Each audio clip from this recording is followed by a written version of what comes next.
せっかく始めたこの店、戦で燃えちまったら泣く。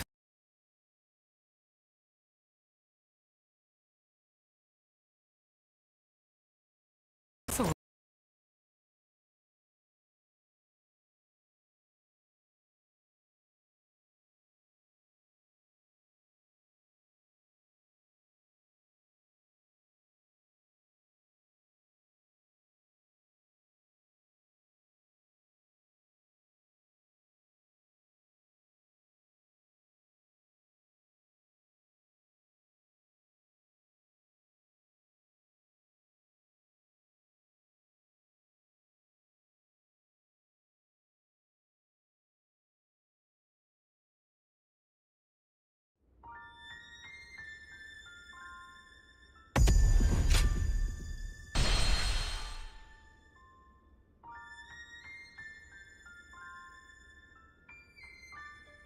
せっかく始めたこの店、戦で燃えちまったら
せっかく始めたこの店。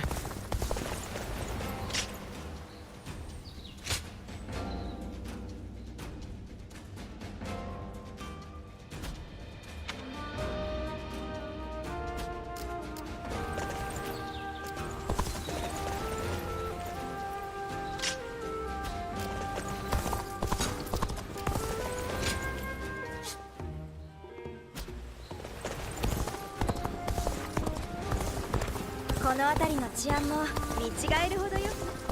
劉備様が来てからマシにはなったが、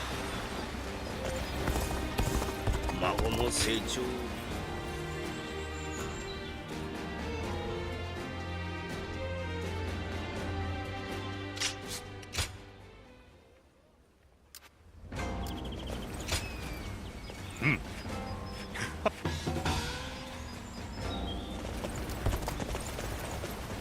大きくなったら僕も武器を持って戦うんだ。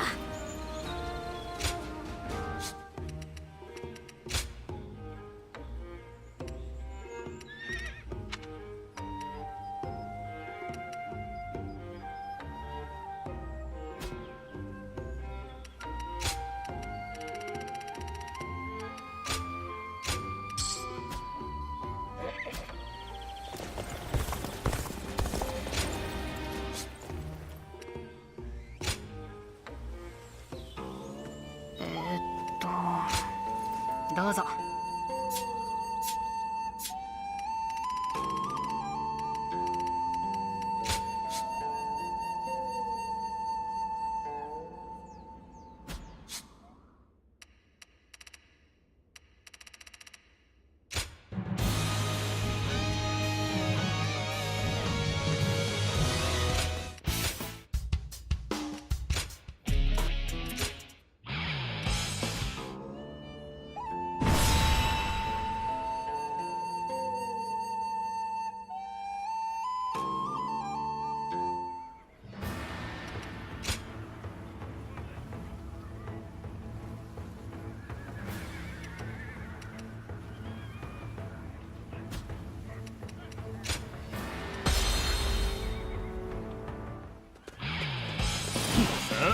始めるか。足を引っ張るんじゃねえぞ。我が武を受けよ。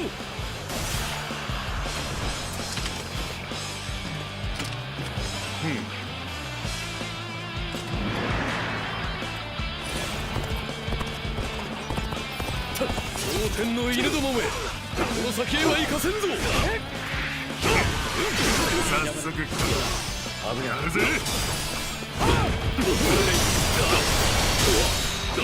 ここだ。力の手が危ない。これで行く。ここだ。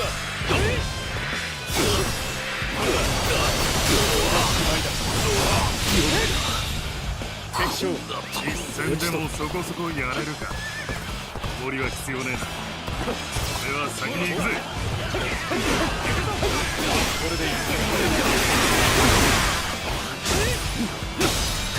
力の手が危ない。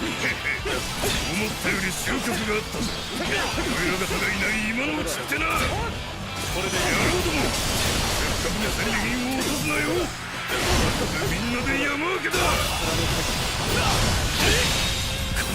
敵将、奴らを行かせるな。里から奪われたものを取り返すんだ。あんたらやるな。おかげで助かった。俺たちもこのまま敵陣へ攻め込むぞ。進軍始め。奴ら好き勝手暴れやがって。俺が止めてやる。危ない。よっしゃ、進軍だ。お前がいるだけで安心できる。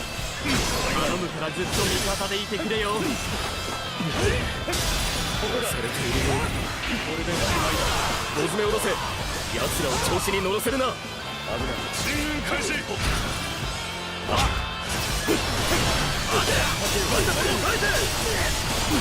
犬ども、邪魔をするな。ここだ。敵将、進軍だ。討ち取った。みんなよくやってくれているな。さあ、一気に押し込むぞ。勝機は我らにあり。精を上げよう。これでしまいだ。いい流れ。危ない。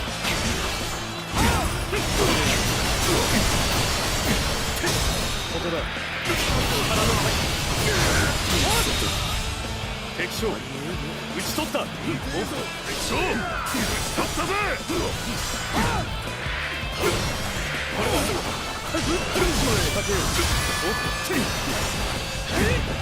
こだ。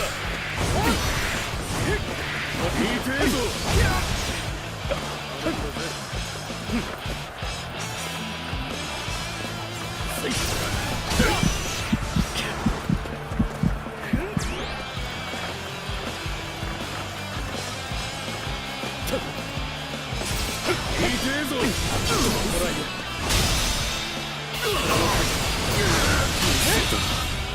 敵将、よし、討ち取った。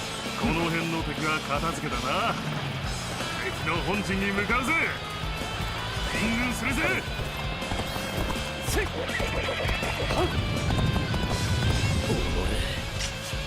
よせ。敵将、撃ち取ったり。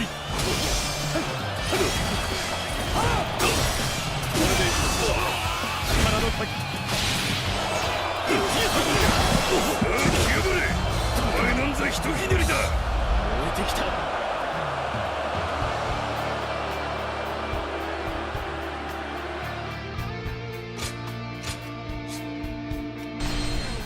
よし、この辺の敵は片付けたな。敵の本陣に向かうぜ。進軍するぜ。へへ、兄者たちはまだ後ろか。待っててもいいんだが、先に行っとくか。こちらへ来てしまったか。これでドライトスと一緒に東側を頼みたかったんだ。敵将、討ち取った。花火。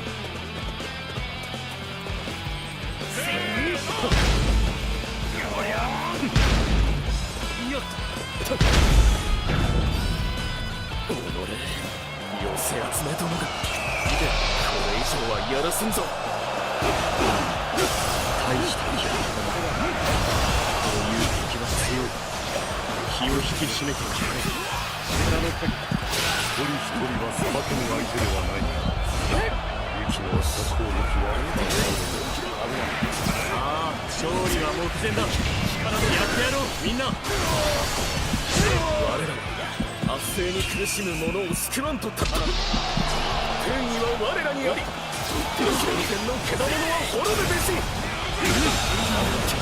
敵将打ち取った。どうにもわからない成長のことでお前たちが救おうというのはこれで全てを襲われ救われる者がいるのか。危ない。鳴き声しか聞こえない。おっと危ない。これでここだ。仕掛けよう。します響きをお許しください。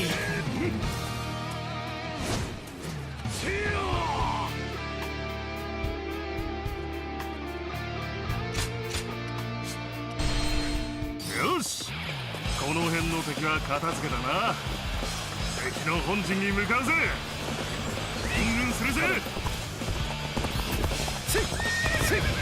兄者たちはまだ後ろか。先に行ったか。討ち取ったこちらへ来てしまったか。翼徳と一緒に東側を頼みたかった。よっ己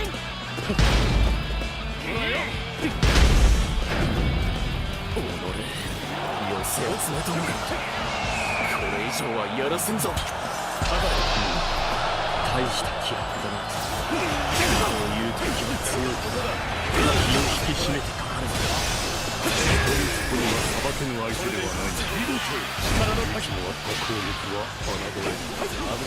さあ、勝利は目前だ。やってやろう、みんな。これでおしまいだ。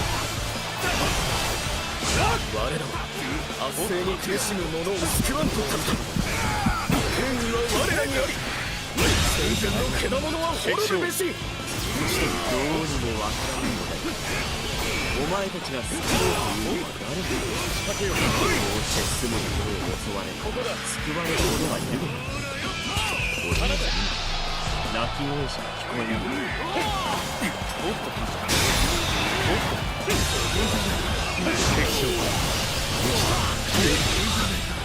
敵将撃ち取った。危ない。やってみろ。よし、燃えてきた。危ない。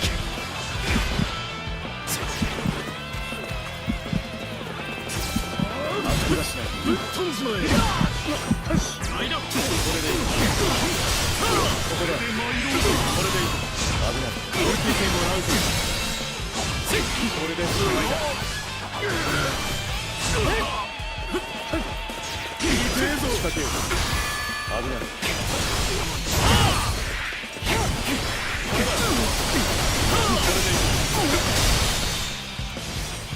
天が何と言っているのか。俺は泣いている人を助ける。それだけ。対局も介さぬ愚か者め。我らの邪魔をするならばここで果てよ。よい、抜けてもらうぞ。これで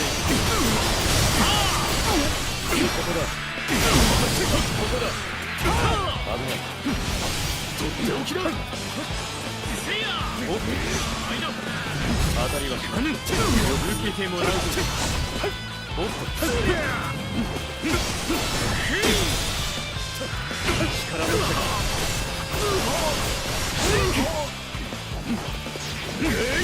ぶっ飛んじまえ。仕掛けよう。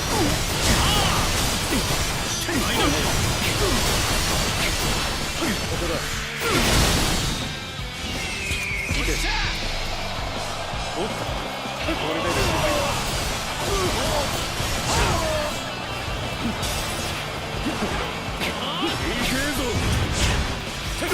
けてもらう。させよ。ここだ。ここだ。これでいい。嘘だ。ありえん。敵将討ち取った。力及ばずか。終わったな。みんなよくやってくれた。俺たちの初陣は大勝利だ。よっしゃ、帰って祝杯をあげようぜ。見事な活躍だった。我らのもとに参じてくれたこと、改めて礼を言う。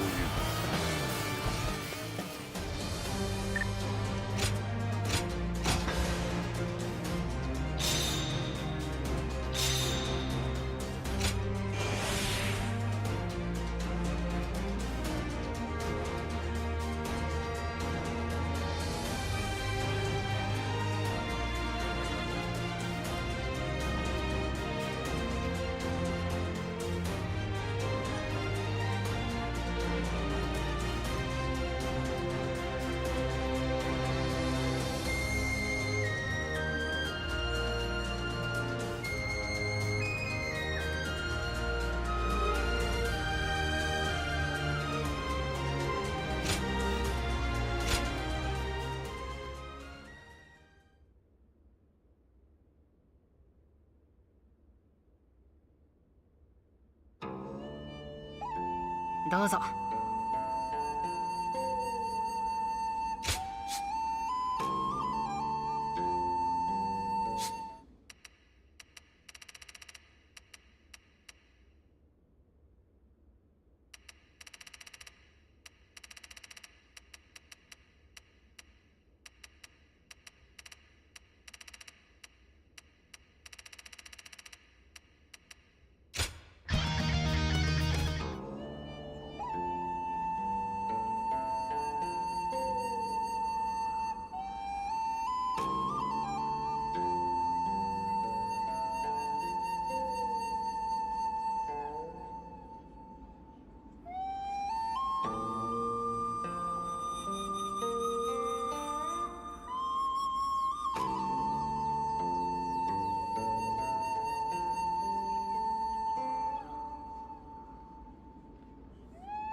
始めるか。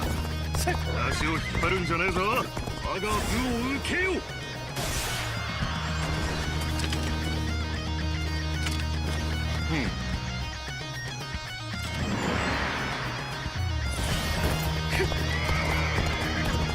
当店の犬どもめ、この先へは行かせんぞ。さっさとやるぜ。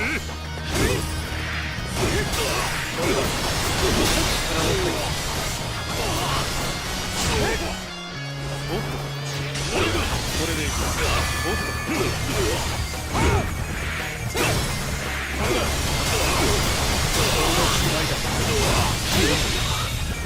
敵将、実戦でもそこそこやれるか。守りは必要ねえな。俺は先に行くぜ。思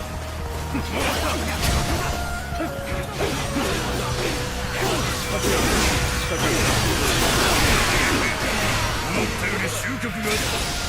俺ら方がいない今のうちってな。野郎ども、せっかくの戦利品を落とすなよ。後でみんなで山分けだ。奴らを行かせるな。里から奪われたものを取り返すんだ。されているようだ。大詰めを乗せ、奴らを調子に乗らせるな。進軍開始。敵将、奴討ち取る。好き勝手暴れやがって。俺が止めてやる。よっしゃ、進軍だ。あんたらやるな。おかげで助かった。俺たちもこのまま敵陣へ攻め込むぞ。進軍を始めるぞ。危ない。これでいい。仕掛け。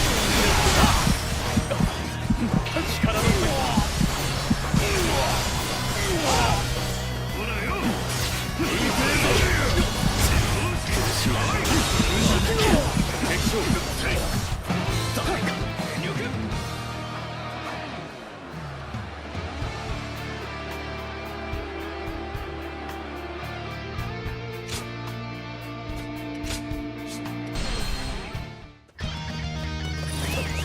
あ始めるか。足を引っ張るんじゃねえぞ。受けよう。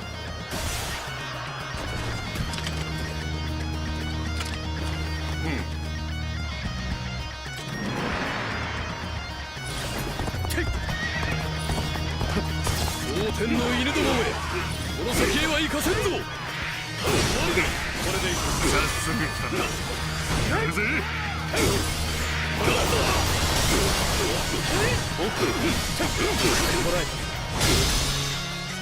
力の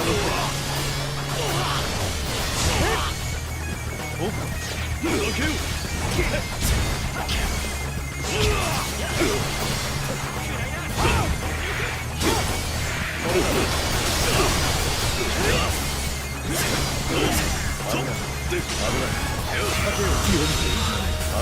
敵将討ち取る。なんという武勇。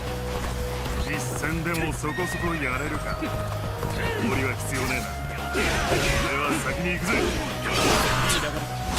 寄せ集めどもが勢いづいている。背後から崩してやる。進軍開始。思ったより終局があった。親方がいない今のうちってな。野郎ども、せっかくの戦利品を落とすなよ。みんなで山分けだ。敵将奴らを行かせるな。里から奪われたものを取り返すんだ。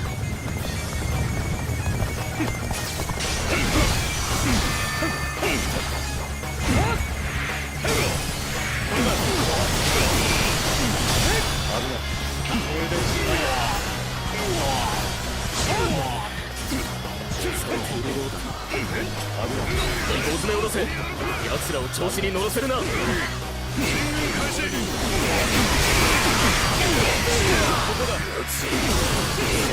れやがって。我が止めてやる。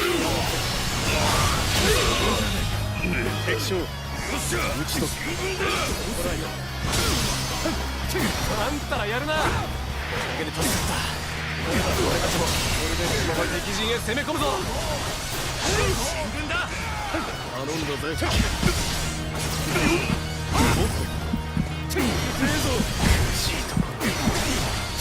これでいい。痛えぞ。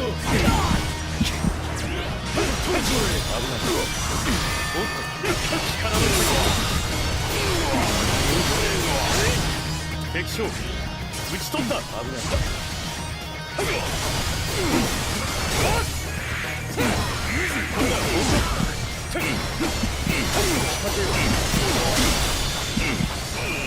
ここだ。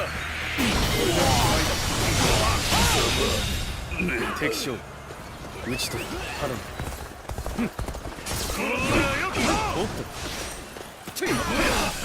ほらよ。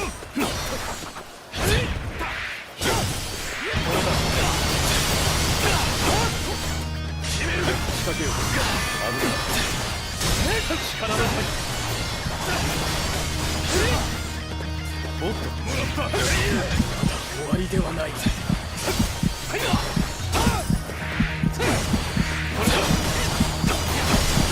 もらった。当たりがしない。危ない。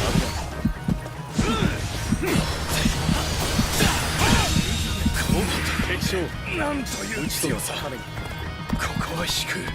さすがの活躍。天使の輝きは皆のしるべとなろう。待て、奪ったものを返せ。官室の犬ども、邪魔をするな。我らはかつて役人に糧を奪われた。今それを取り返して何が悪い。みんなよくやってくれているな。さあ一気に押し込むぞ。勝利は我らにあり。みんな礼をあげよう。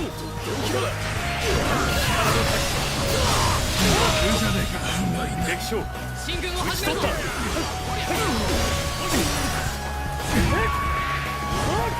れだ。おっと。危ない。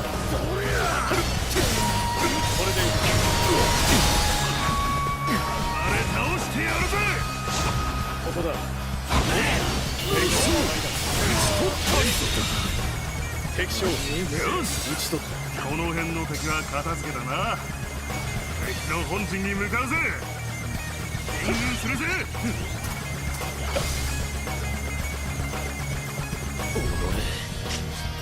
よせや一つ手合わせ願う。いざ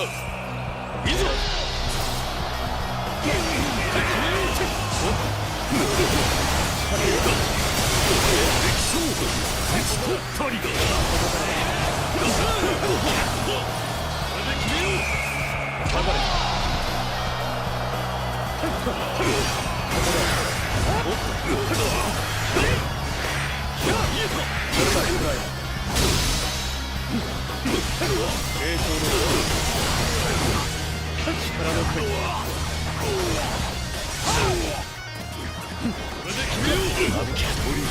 さばけぬ相手ではないが、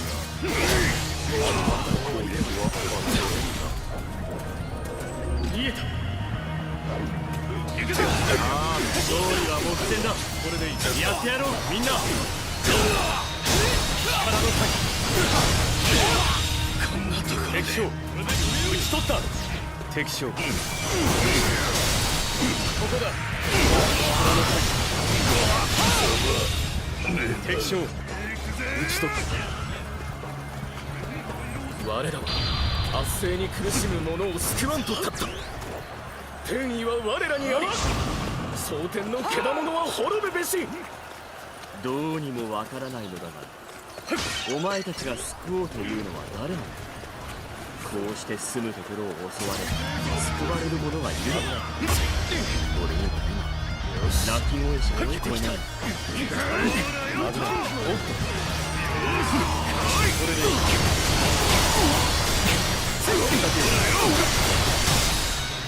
ここだ。これで失敗だ。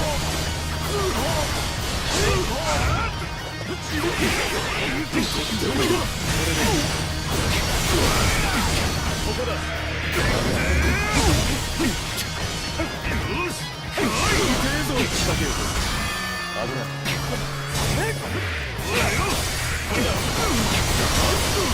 よく仕掛けよう。やるぜ。力の危ない。本気だ。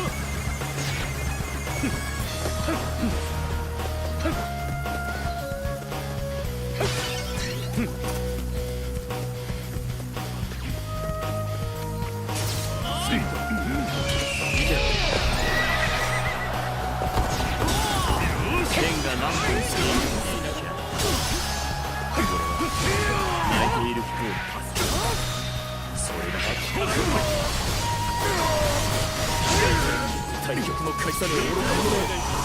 我らの邪魔をするならばここで果てよう。これだ。ここだ。力のかかれ。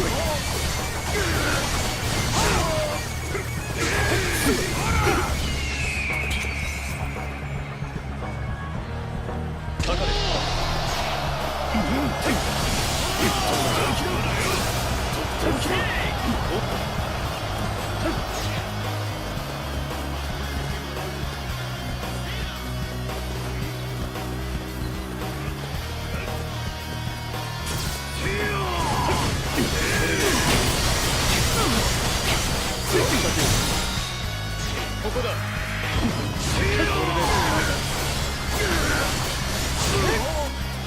危ない。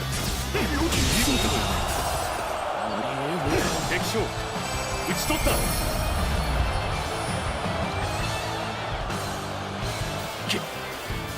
力を伸ばせか。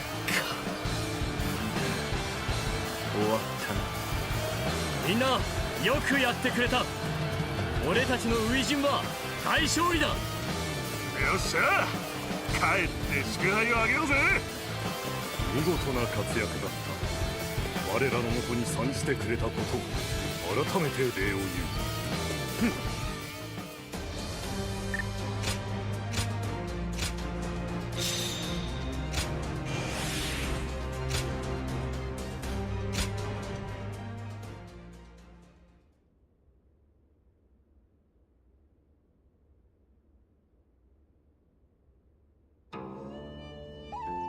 どうぞ。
There's got to be one of these I can do that's quick and also gives loot.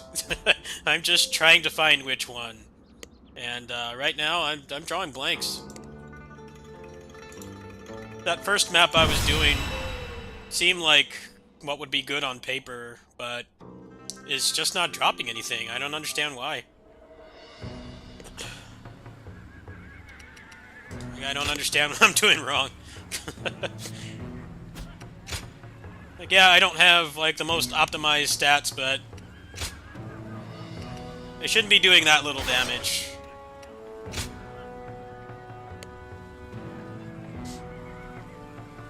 Might have to put evade window on this.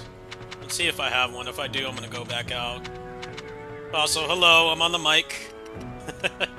I decided to turn the mic on. I'm relatively okay right now. I'm not as upset as I was earlier. But yeah. We'll see how it goes. If I start to feel frustrated, I'm either going to turn off the stream or just turn off the mic. So thanks for understanding. We'll see if there's anything in here that, like, gives me damage, because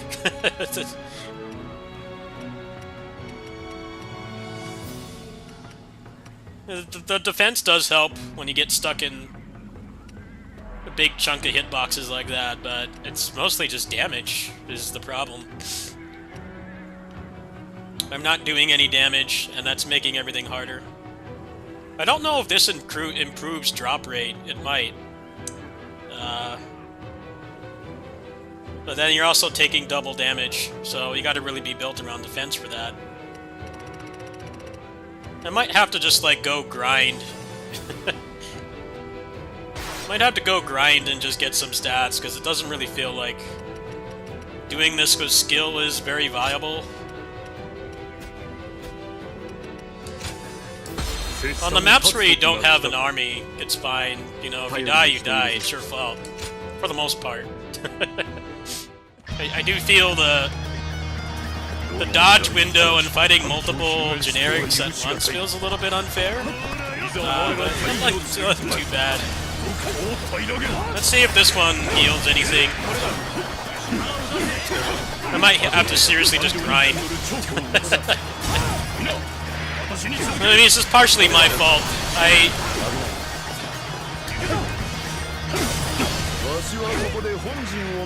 tend to try to power level in games a lot. I like to try to do like stuff under level because it's fun and challenging, but it doesn't seem like you can really do it that much in this game. Or if you can, like that last map, it's not worth it because nothing was dropping. The stats are really under leveled, so it's definitely not easy to fight all those generics with crap stats, but it's also not dropping anything, so I feel very rewarding. Where are you going, man? Get back here. I'm under leveled. What are you afraid of?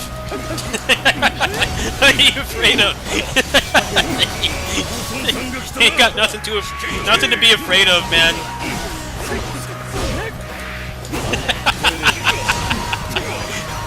Have you not looked at my stat screen?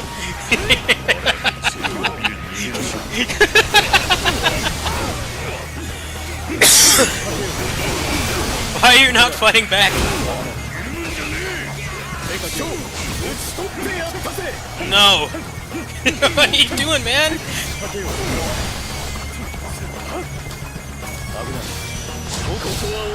No.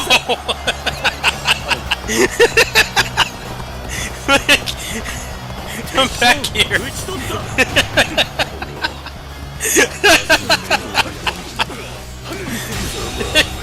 Okay. Why are you scared? I don't have any stats, man. You have nothing to be afraid of. You have the advantage. What the hell was that? Oh man. I like to think I'm entertaining to watch when I'm not frustrated or feeling bad. I kind of got all out of my system earlier. At least I hope so.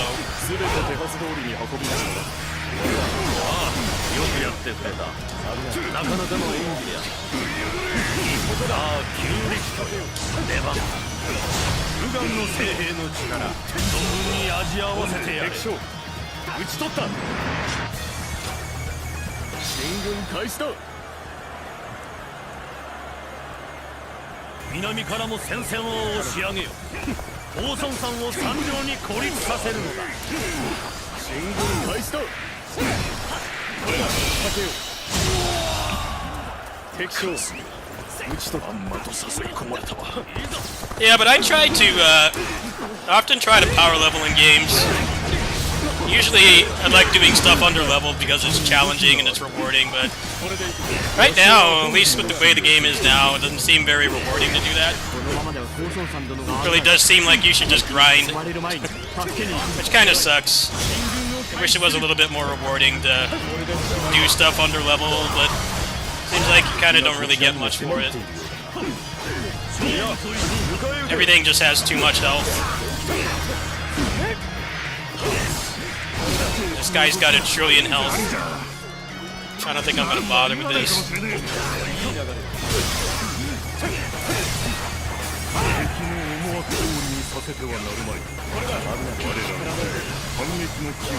Yeah. I don't know why they had to give them so much health.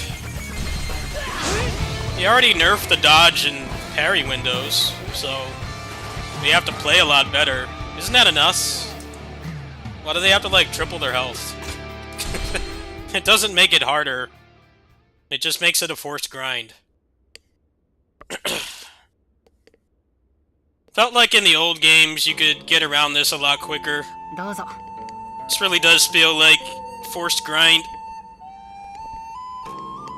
You have to grind the stats even though it's not fun. And the problem with grinding stats in this game is you have to play weapons you don't like. And there's also no attack speed, so if you don't like slow weapons like me, I don't like slow weapons. I don't want to use them. but they force it on you.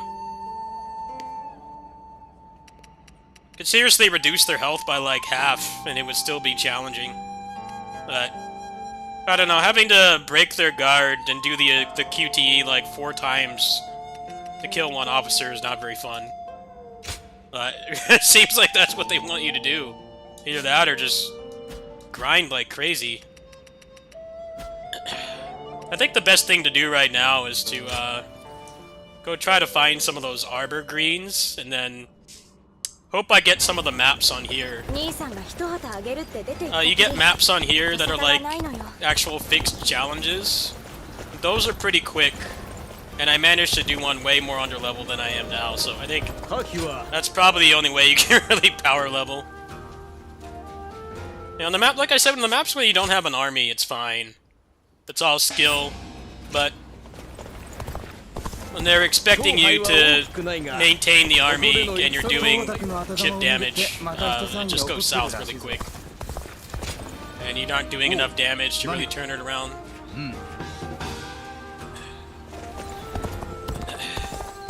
Yeah, not a fan of how this is set up. I'd rather just get experience points, to be honest with you. Like, just give me EXP. Instead of use this weapon you don't like that's too slow, or the other thing is it doesn't drop a good weapon that you can use. It doesn't drop a usable weapon. That's what I'm not a fan of. Well, let's go align with Shu and maybe it'll drop one of those maps. Yeah, I figured out how to save him, but I'm not focused on that right now. I might do that later on in the stream. You made a good point, there's not really many guides for this game right now, but usually I power level through Muso games. Most Muso games I'll take on like a hard challenge, way under leveled. But this game punishes that a lot. The morale means a lot more for one, and also it's way harder to level up. Stacking damage in this game is hard too. Kind of feels like they only really had the story in this game, and the story is great. I'm not complaining about the story, but this feels like padding. Clearly I'm capable of doing it with skill, but it's just not fun fighting every officer for like 3 minutes straight. It's boring. Pacing just drops off a cliff. And that's kind of the issue right now, is I'm stuck like that.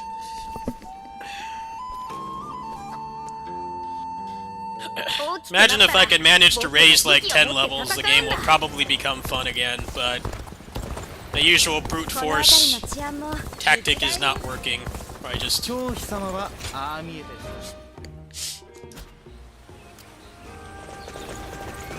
brute force tactic of just power leveling, they put a stop to that a lot. Like, no, we don't want you to do that. Too bad. I'm gonna try anyway because I'm stubborn.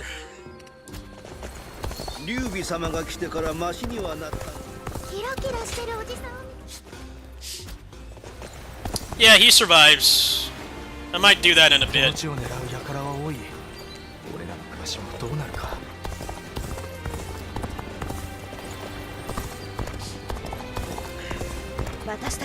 Yeah, I'm not in the best mental state, so I don't know if doing power leveling is wise right now.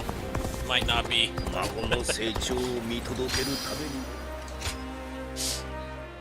Let's try to get some of the extra maps. Maybe there's a good grinding map in here somewhere. Yeah, I just don't want to do 10-minute boss fights anymore. I'm tired of it.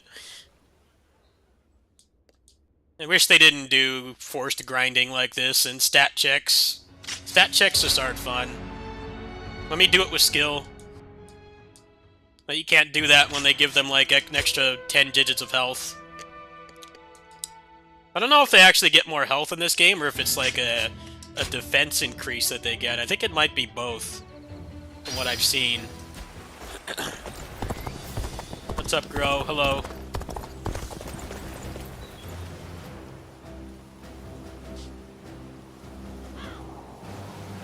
Well, I doubt I can do this at this level.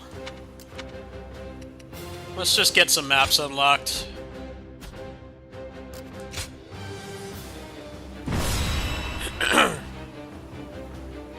Yeah, I'm trying to power level in this game. You know how I play Muso games, Grow. I power level and I break them really quick, and this game is fighting against my playstyle. I'm trying to power level. It's not going very well.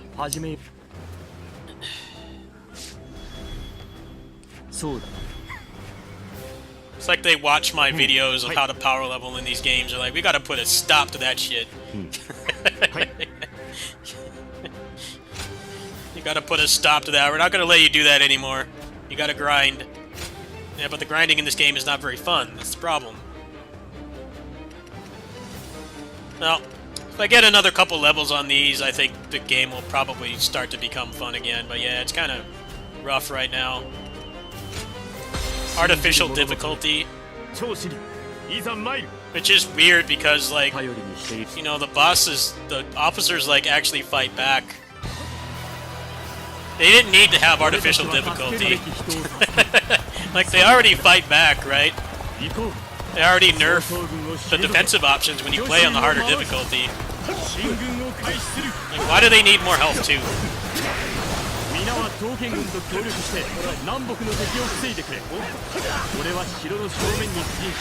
I've seen some max level gameplay. The game does become easy again eventually, but it's gonna be a struggle.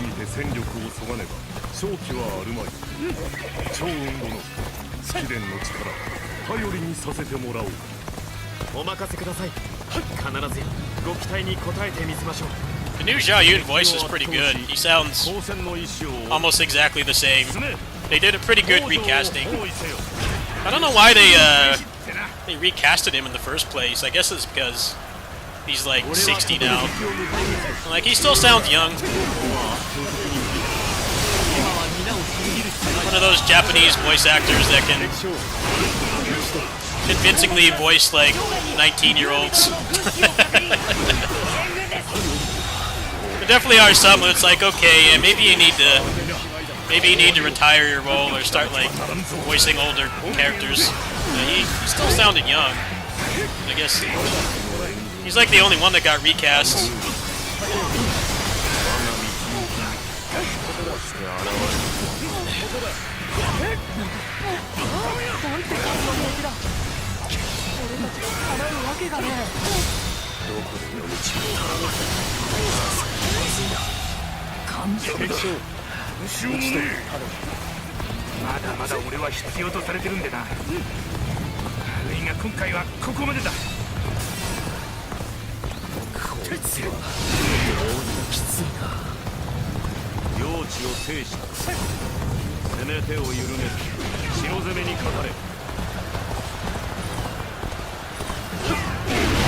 Got the whole squad here.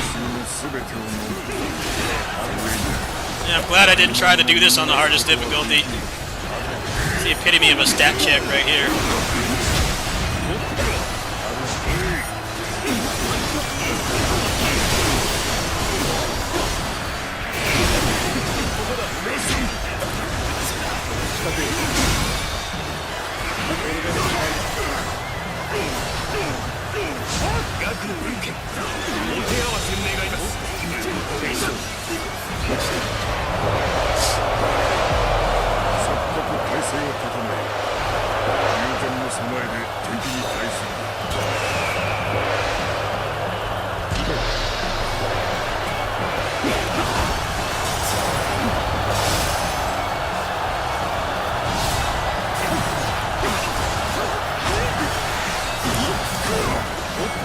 Yeah, DW9 it was a little bit too easy.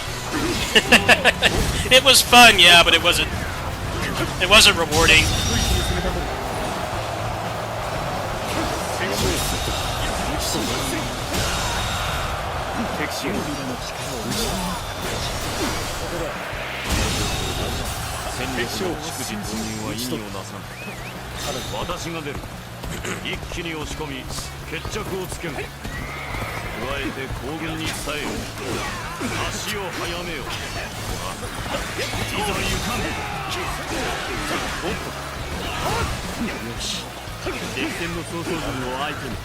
What do you mean you're holding your own? I killed them all, man.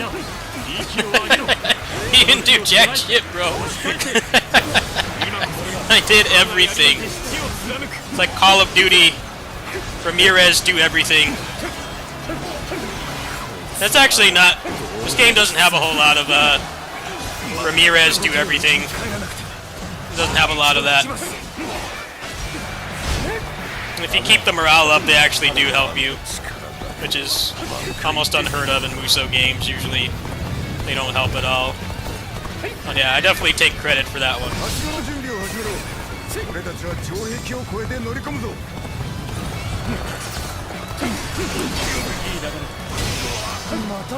This might be a good one to do when you're leveled up, because there's lots of unique officers. Maybe unique officers have a higher base drop rate or something. I guess we'll find out. Not many people are putting up guides for this, so I'm gonna make an attempt, but my normal brute force playstyle is not working. I have to come up with a new approach. Gotta play the game their way or no way.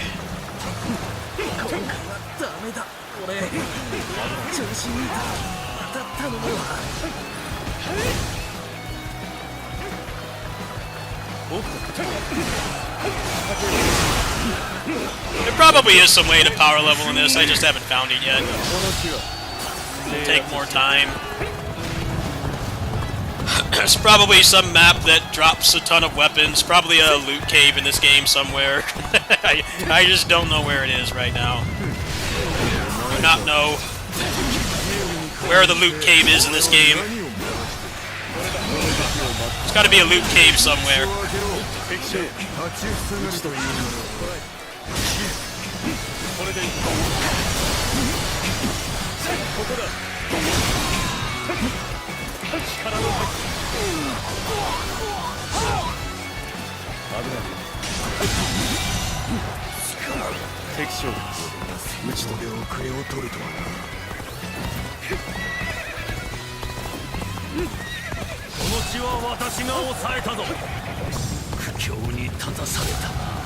There we go, that morale's going up.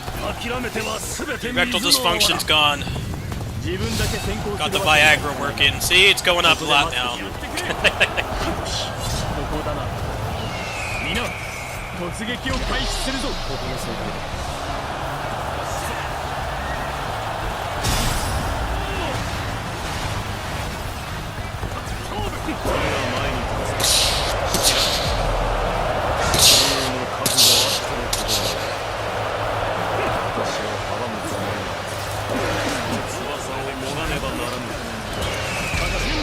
Get back here, bald man. You're not leaving the turkey for that hair transplant, I'm sorry. Get back here, bald man.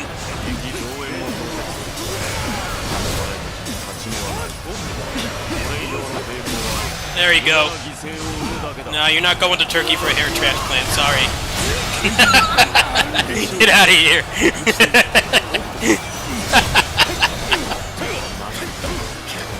He's trying to go get a hair transplant.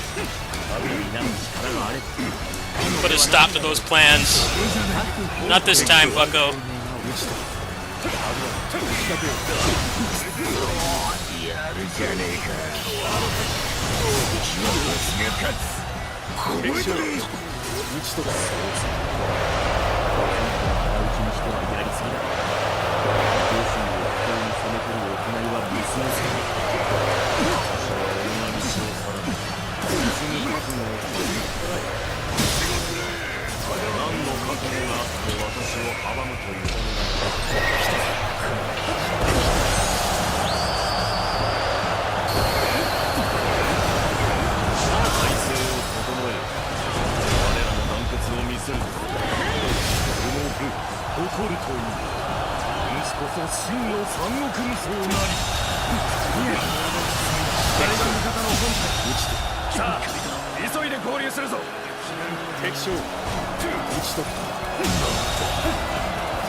Fucking strategy.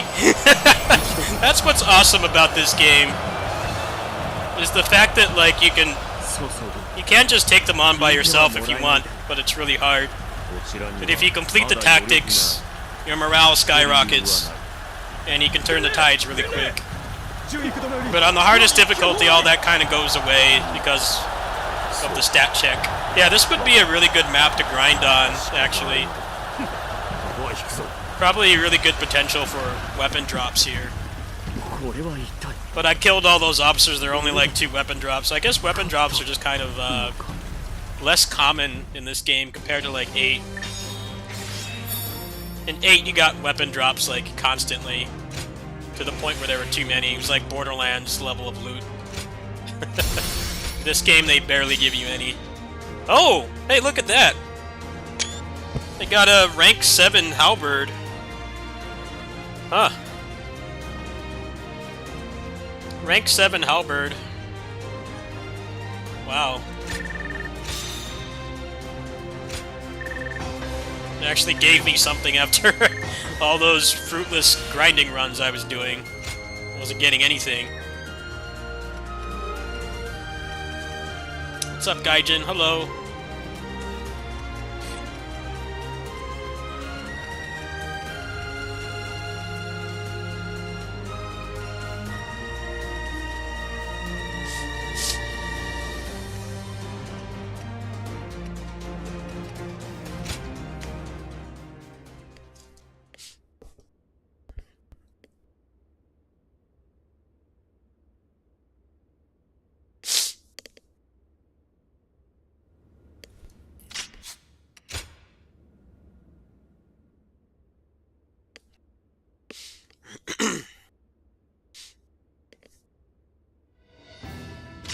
Origins is good, yeah, but I'm definitely starting to see the cracks now that I've beaten the game.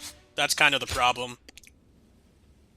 All this game really has is the story, and just playing it again. There's no, like, endgame mode or anything.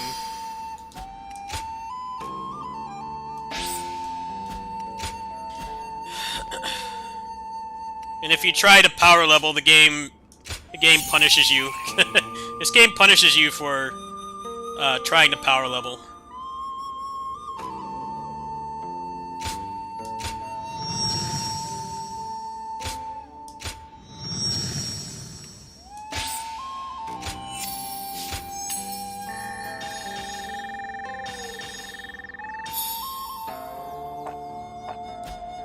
I think for new players, yes.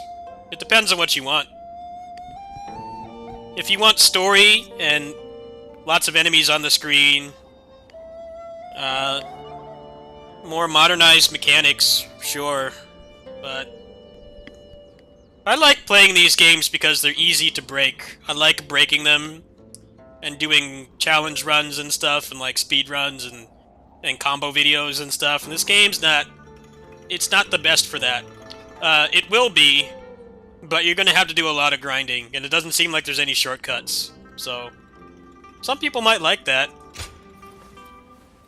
If you look back at all the videos I have of this genre on here, I tend to break the games. I like breaking games in general. It's one of my favorite things to do. Video games is breaking them. But this game kind of makes it a little bit hard to do that. But some people might like that. I personally kind of find it unfun. So now I have this in the drop pool. I guess we'll try this. There are some moves to buy for it. Let's see what's the best move to buy for it. The grab is kind of trash, honestly. What do we got here? I have not seen any attack speed, no. There's some moves that give you attack speed, but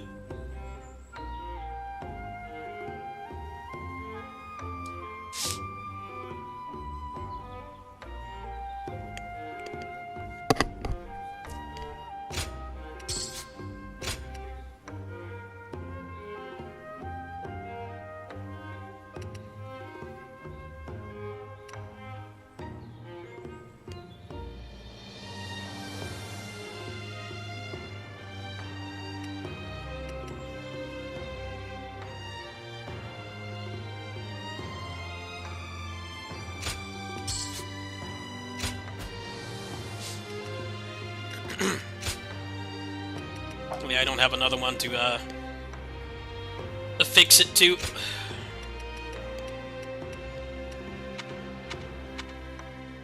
Got a level 7, grade 7 one of this. They have the same stuff on them, so that's not too useful. Got one of those, too.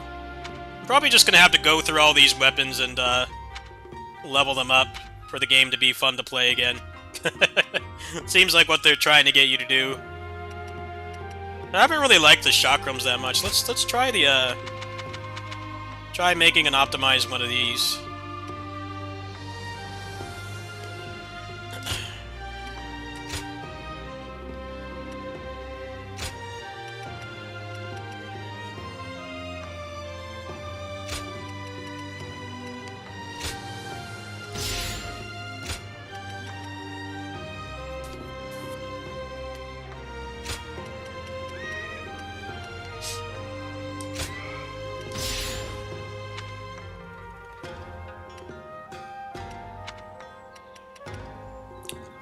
Yeah, I don't have dupes. You can only do weapon fusion in this game if you have...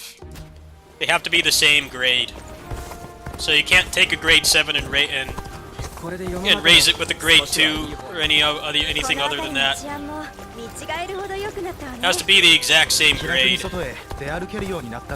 Which kind of sucks because it makes other drops just vendor trash, not really worth keeping. Especially with how kind of stingy the drops are in general.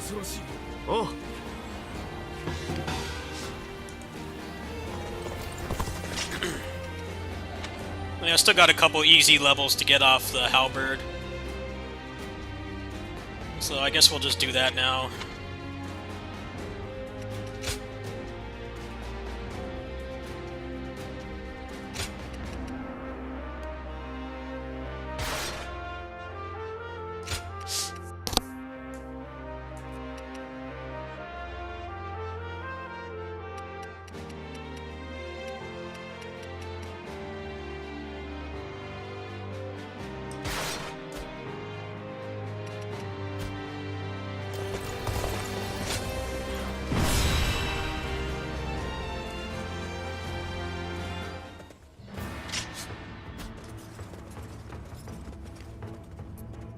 始めようか。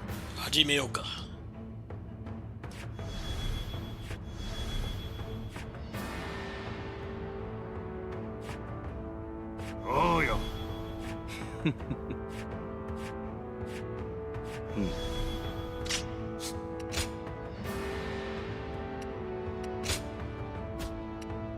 Yeah, the $90 version is not worth it because it doesn't even come with like a season pass or anything. You get some music. The music is nice, but the problem with the music is you can't use it until you beat the game. The game does have a feature where you can change the music that plays on the map, but you can't use it until you beat the game. I don't know why they did that. If you think for $20 extra you'd get something besides being able to play it 3 days early. And of course with deluxe editions that do those kind of marketing tactics, it's only worth it if you're going to play the game like the whole time, right? If you have work or school or other obligations, like don't pay for stuff like that. Did you know the Visions of Mana deluxe edition only let you play 1 day early? And they wanted like, it was like $20 or $30 extra, I think. You only got to play it 1 day early. I'm like, dude, that's not even a weekend off work, man. 1 day? How much of a hit are you gonna put into a RPG with 1 day early? If you wake up like the moment that it drops and you like order food or something, but they're asking for that much money for 1 day early. I'm like, it's already kind of a scam in the first place, but 1 day is like highway robbery. Even for a game like this, I would not pay that. Something I like really enjoy. 1 day is nothing, man. Zero. Especially if they like release it at like midnight too. Like, how much gaming are you really gonna do at midnight? even if you had the whole day off and you slept in the morning, like, you're not going to get that much gaming in. An extra $20. I mean, you can get like an indie roguelike or something for that price. That's just insanity. Yeah, there's no season pass.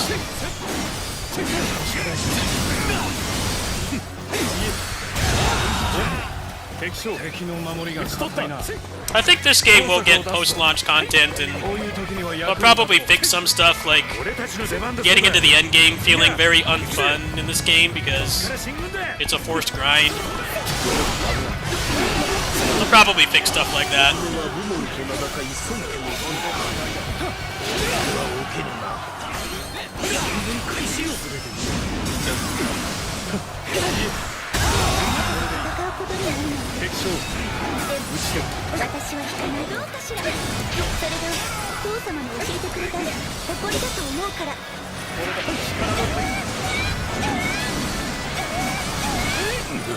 Samurai Warriors 5 does have one, but it's not worth buying.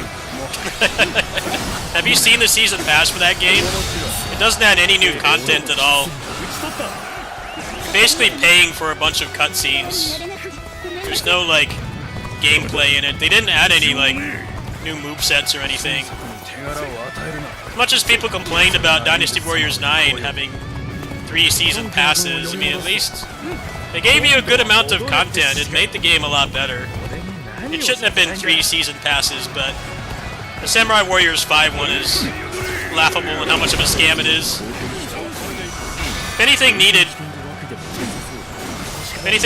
more content and stuff, it was that game. More movesets.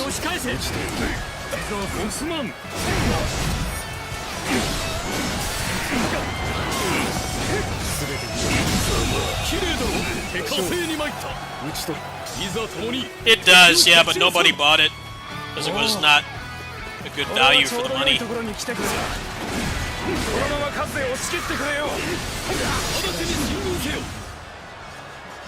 Yeah.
Bodied.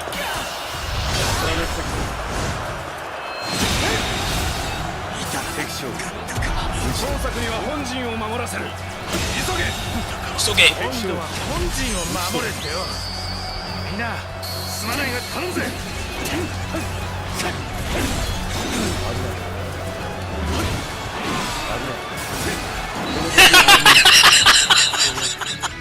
He did his anime power up and then he failed. He rage quit. Where are you going, man?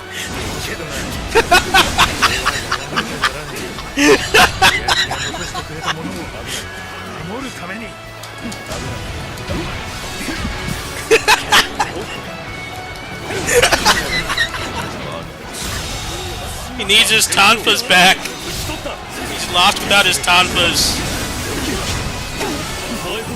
Got no tonfas left. Tonfas are gone. Went out for milk and never came back.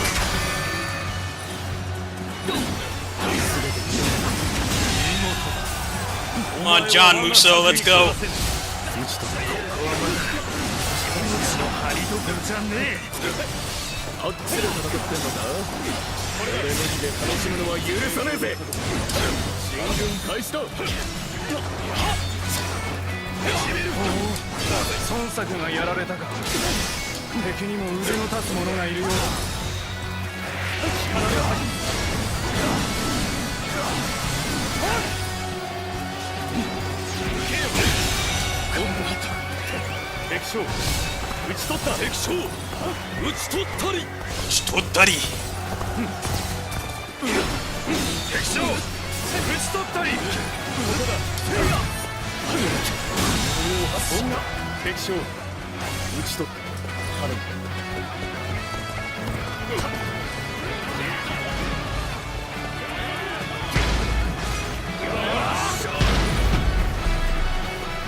See, now with the way that the morale works in this game, when they say you all did a great job, that like they actually mean it this time. Instead of like the other games, they're like, great job guys, and they did nothing. You mostly spend your time babysitting them and they can't accomplish anything. So I guess just playing through the story, you just get rank 7 weapons. So I guess the way I was trying to power level before was not the way to go about it, apparently. But hey, that's fine. It's a learning experience.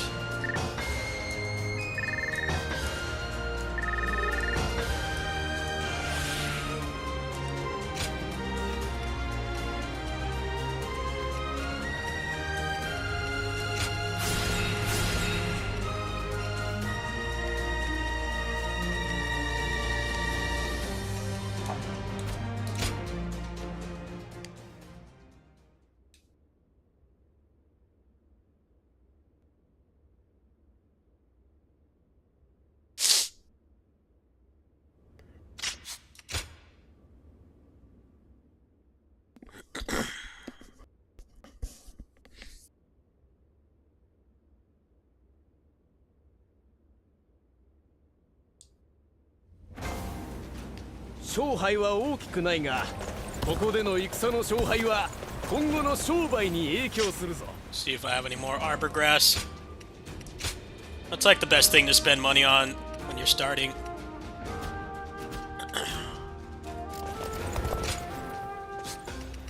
I think just using different weapons and going through the story is probably going to be the most efficient way to start doing the end game because the stat bloat prevents you from power leveling.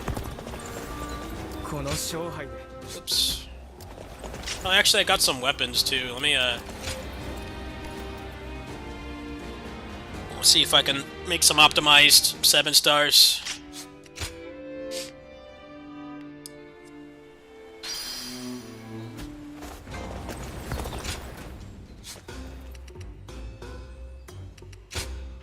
Let's see here. Here's a 7-star. Well, this one's got 5 affixes and the other one has 4, so I think makes sense to use this one. Actually, that's not true. The 4 affix one is better in every way. 4 affix one is better. Using this one is better. So let's take this one and put a damage dealt. That's actually not bad for only having 4 affixes.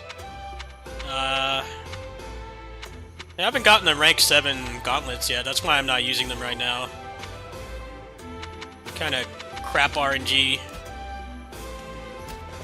Let's see, did it open a side battle? Because those are like the quickest way to get weapons. They seem to have the highest drop rate. Let me see if I can find that. Oops.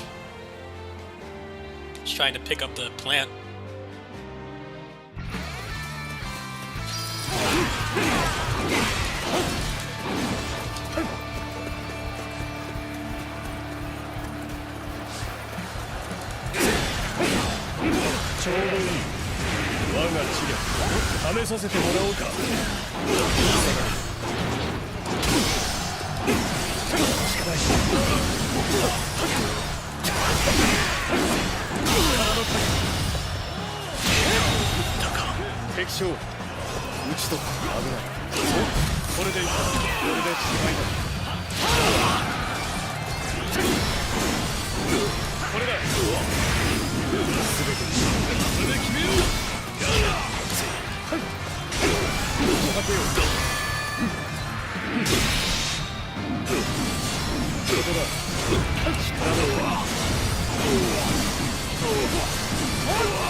演術とかいう男はどうにも悪評。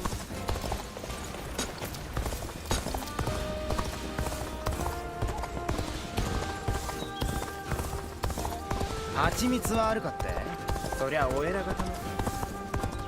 両夫、なんと恐ろしい。 Oh yeah, there is one right here. Alright, this is a good chance to optimize right here. Let's see a golden opportunity right here. So I put it on Ultimate Warrior and save. These are like the best way to get stuff, pretty much. Recommended rank level 76. Let me see what I got in here. Did I get any good ones? Oh, I did.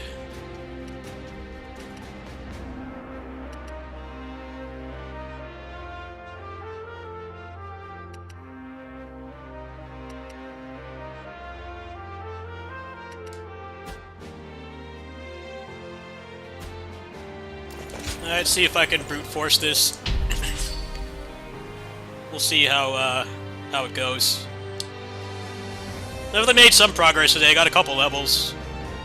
Got a rank 7 halberd. Probably next stream there'll be more linear progress.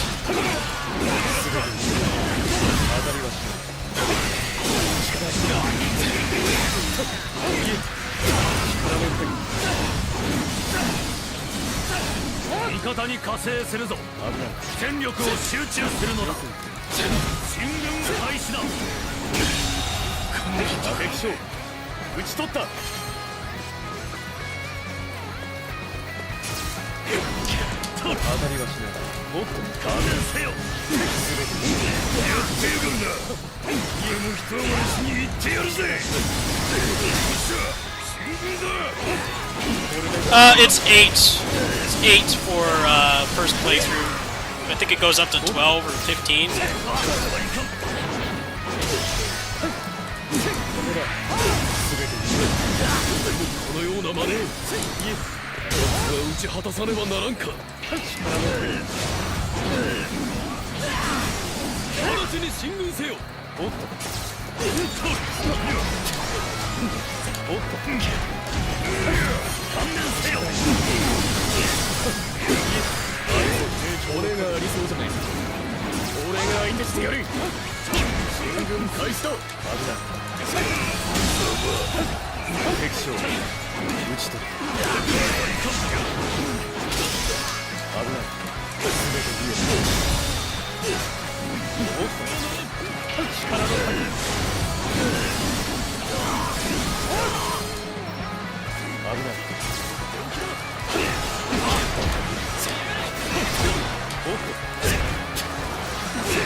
We're not going to do another Orochi.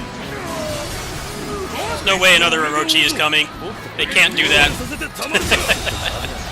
I think the existence of this game makes it even more impossible for there to be a new Orochi. Dynasty Warriors 9 already had a lot of clones, right? Samurai Warriors 5 comes after, like 3 years later, and has even more clones. Can't make an Orochi out of that. And then this game is like a soft reboot. Like the character designs and stuff are the same, but most of them are the same. But you only play one character with 10 movesets. Can't make an Orochi out of that. It's logistically impossible. It already was impossible. Now it like really is. We're not gonna make another one.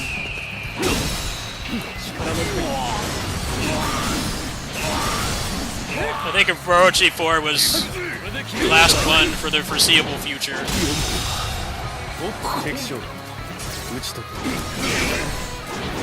It'd be a massively reduced roster, for one, if they did that.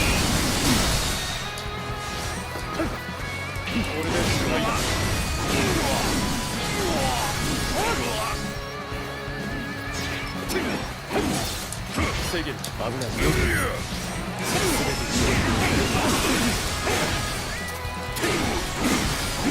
これだ。名称の角。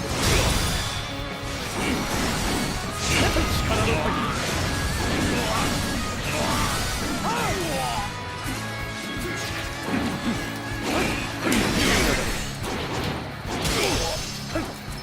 ここだ。ここしかない。そこ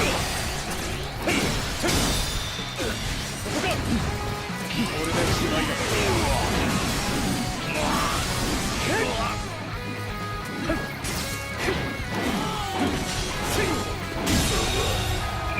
敵将。 There we go, got one drop out of that. Not bad. この地は制圧した。 This game is... the drop rates are a little bit too low in my opinion. I think the drop rate should be a little bit higher. Not to the point where it's like Borderlands or Neo, where it's just everything shits out loot. But they definitely need to increase it a little bit. Feels like you just don't get enough of them, especially because like the main way to make money in this game is selling weapons. But they drop at such a low rate that it's not really feasible.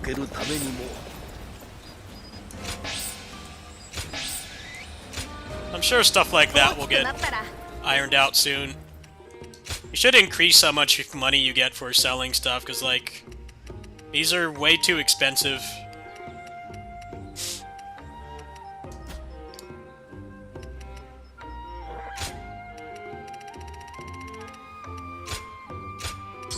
I think this game feels good to play the first playthrough.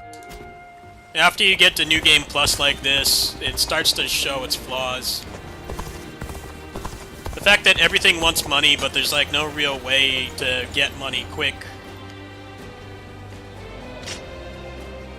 Way to get money in this game is basically just selling weapons, but weapons also drop at a drastically reduced rate from previous games.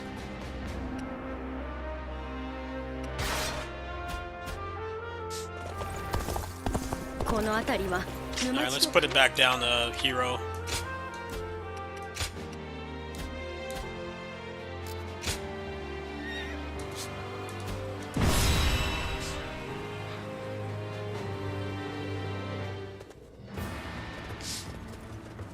Well, this game doesn't have any kind of DLC slated that we know of, but I have a feeling how much it's selling, and the fact that, like, even normie game journalists like this game. IGN gave this game a 9 out of 10. For a Muso game, that's unheard of. Even the more normie-adjacent Musos, like Hyrule Warriors, which was more casual-friendly, but I didn't really like that game. I'm pretty sure that didn't get a 9 out of 10. So, I'm pretty sure they're having meetings right now. Like, oh shit, people actually like the game, and they're not just old farts like me that have been playing since Dynasty Warriors 2. They actually have new people interested. They definitely will expand upon the game. I'm sure that they will add... like 9, for instance. 9, for instance, had a ton of improvement patches outside of the DLC, and that's something you never see anyone mention when they talk down on that game. Like, yeah, it had a lot of flaws. It launched in a really bad state, but even without the DLC, that game improved a lot. And, you know, it was maligned by everybody. You know, the old school fans didn't like it, and new people didn't like it, journalists didn't like it. They still did patches for that game for, like, a good 2-3 years. So the fact that this is so highly received, even if they don't have a season pass yet, there will be probably pretty healthy post-launch support for this. So I feel like my complaints with the game right now, that, like, getting money is too difficult. Progression kind of feels like it stops, and it's not entirely fun to get stronger in this game. I'm sure that stuff like that will get ironed out eventually, and they'll probably add, like, some kind of mode to it or something. But we'll see. I think it would be pretty stupid for them to just not support this game when it's doing so well. We don't really know the sales numbers yet, but the fact that like mainstream gaming sites that normally hate games like this are giving it good reviews, I think that's a pretty good sign that it will sell well. I think the biggest blemish on this game's marketing is the fact that it's fucking $90 for the deluxe edition and it doesn't even really give you anything. It also doesn't help that the 3-day early access is not on the weekend in like anywhere on the planet. I feel like they should have pushed this game back like a couple days so that like it was the weekend in most of the world and people could like plan you know, other obligations and shit, like take the couple days off work or whatever. But the early access is in the middle of the week. So not only is it kind of a crap deal, it's also not at a convenient time for most people. It's not during the weekend. Hey, what do I know? I'm not a business major. It's just something I noticed. Why is the 3-day early access like not during a time when people generally try to get, you know, escape from obligations, work, school, kids, whatever, those kinds of things. Going to the store and shopping, doing errands. People like to plan around longer games like this, but kind of just you get it 2 days early, 2.5 days early. It's not as bad as Visions of Mana. That was the worst deluxe edition I've ever seen. Complete scam.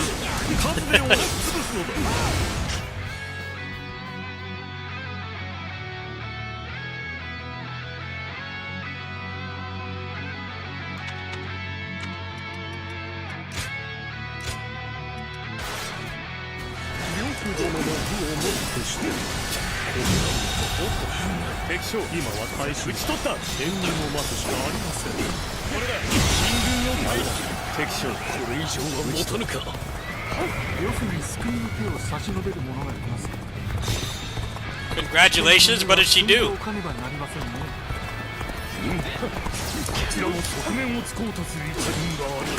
Congratulations. Whatever you did. I don't know what you did. be more descriptive. Did she beat Lu Bu in Mortal Kombat or something?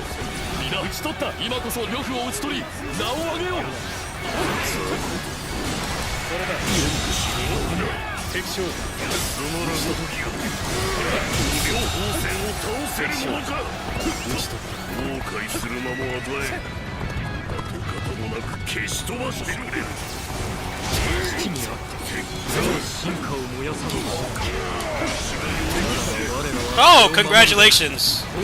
Congrats.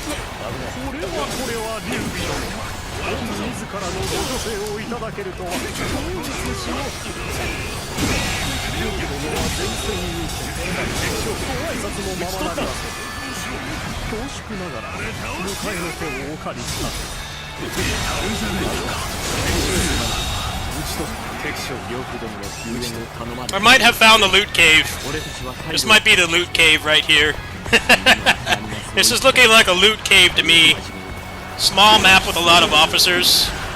I might have found the loot cave of Dynasty Warriors Origins. I think I found the loot cave. Yeah, this might be the loot cave and the proficiency grinding spot.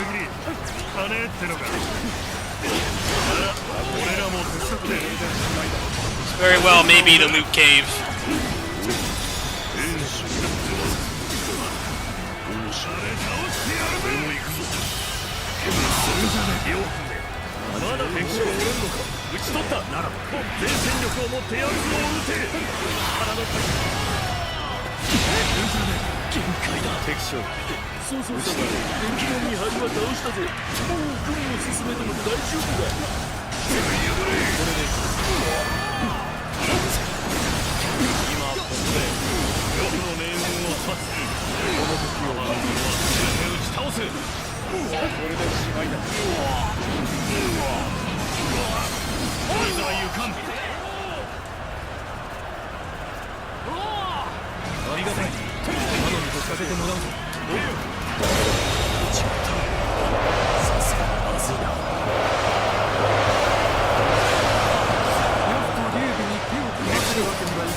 活躍感謝いたしますぞ。敵将討ち取る。俺より兵を送れ。兵力を絶えず維持せよ。こちらの敵は退けられたか。さればあなたの元へ戻らん。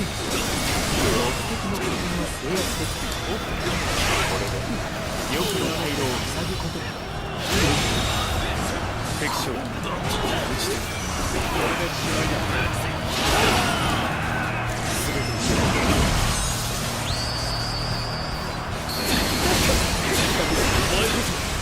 まさしく真の三国武装よ。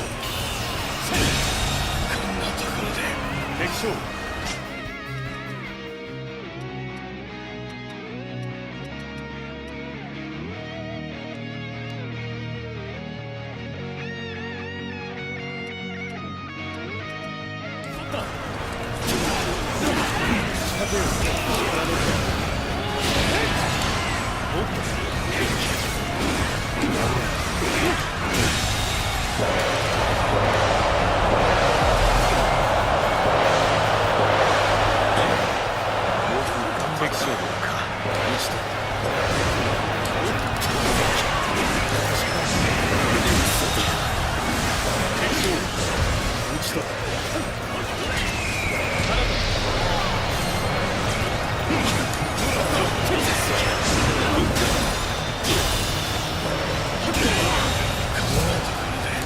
将見事な武力。打ち取る。疲弊した将兵もこれで励まされよう。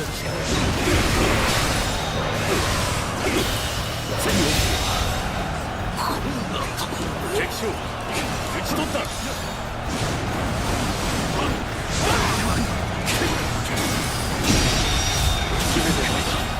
敵将打ち取った。公園に引かぬぞ。格の違いを教える。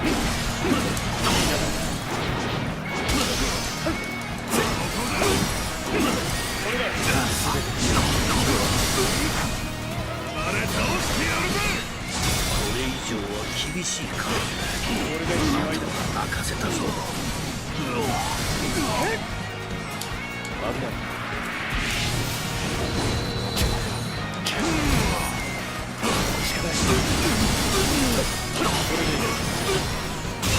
やっぱすげえやつだぜ。敵将の調子で打ち取った。どんどんやれや。これほどの勢力差が覆されるとは。化け物どもめ。化け物。雑魚は借り尽くした。いいだ。 You don't need to retreat. John Musso's got it on lock. 劉備の元にも使えるやつがいるよ。この仕事、この先も退屈せずに済みそう。袁紹を下すとは。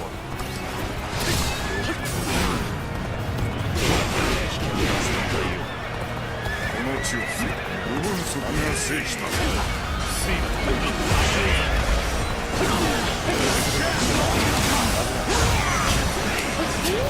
よく殿だ。よくぞお戻りくださった。こ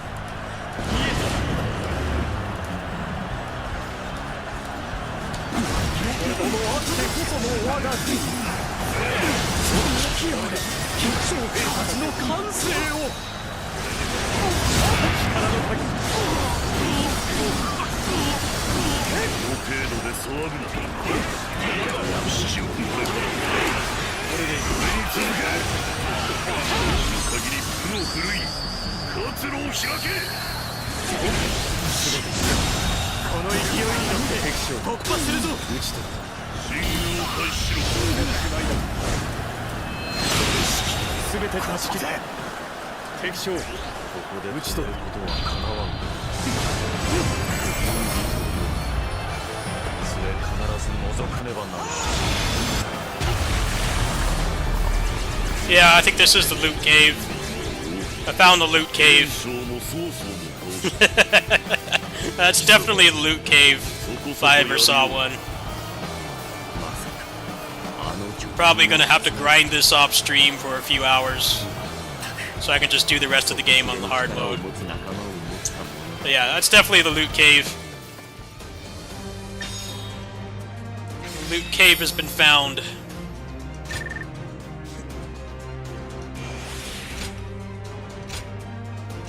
I need 7 more levels.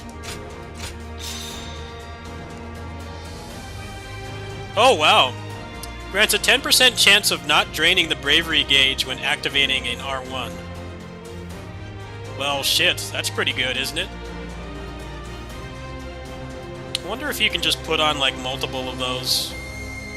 That's actually way better than what I have currently.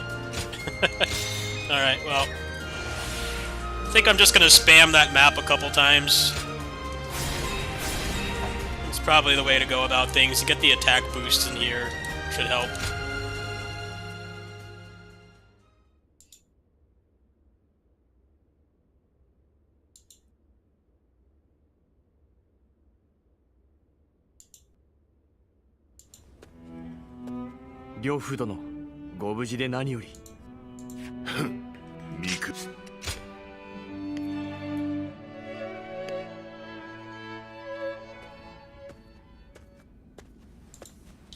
おい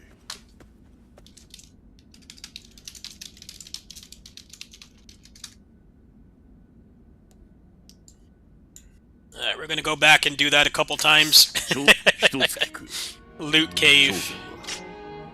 なるほど董卓の死後長安では雑魚どもが調子そして王院がてっきりお前のところに行ったかと思っていた生死を知っておきだが貴様を見てようやく合点がいった貴様にはそれが分かった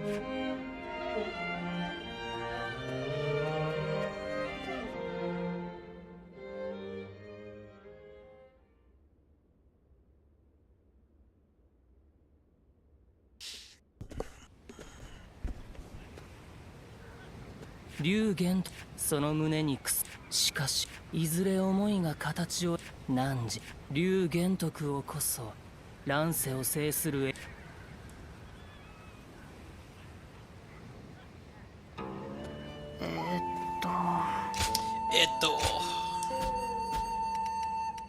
Alright, what do you guys want to see? Want me to save Tonfa Man, or do you want me to just do the loot cave? I'll let you guys decide. I can do the loot cave, or I can save Tonfa Man. Because I know how to save him now. I didn't know yesterday. I know how to do it now. You want me to save him? Alright. Alright.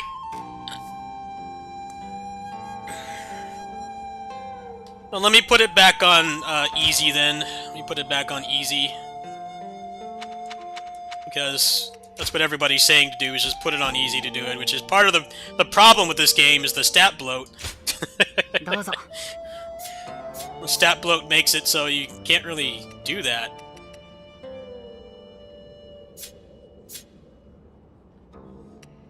Oh, is it not going to give me a restart point? Wait a minute. Oh, here it is, right here. Okay. Yeah, I think this is the loot cave right here. Rescue of Lu Bu. This is the best loot cave I've found so far. Lots of officers, and just a good place to grind in general. But we'll save Tonfa Man right now.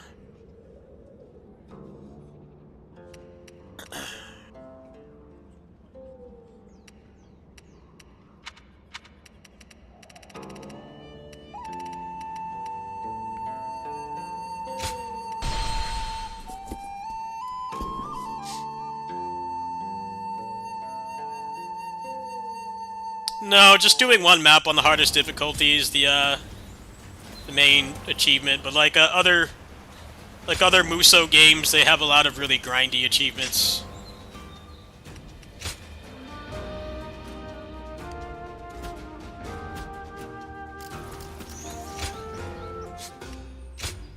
So most of these games are. It's usually how this works. The thing that requires skill is like really easy to get, and then they want you to grind for like 800 hours. That's how all these games work. Most of them are like that. Warriors Orochi 4 is perfect example.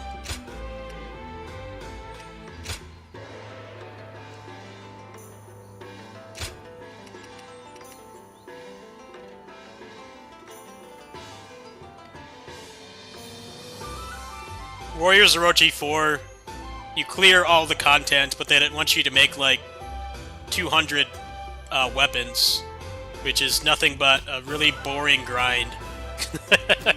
That's why I have like over 100 hours in that game and I don't have all the achievements, because like I just don't find that fun. Personally, I find that really boring.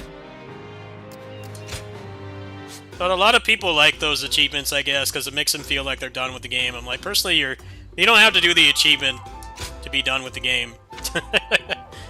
I still play that game just for fun. I just don't care to do it, because it's uninteresting.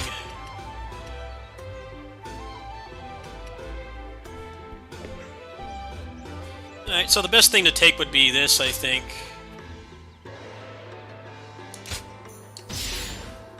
There we go. Got a good halberd now. Alright, we'll go save him.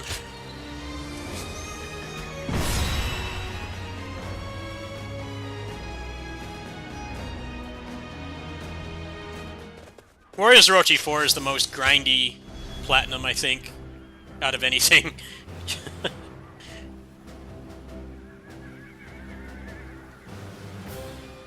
Wait, did I not pick the right map? I don't think I did.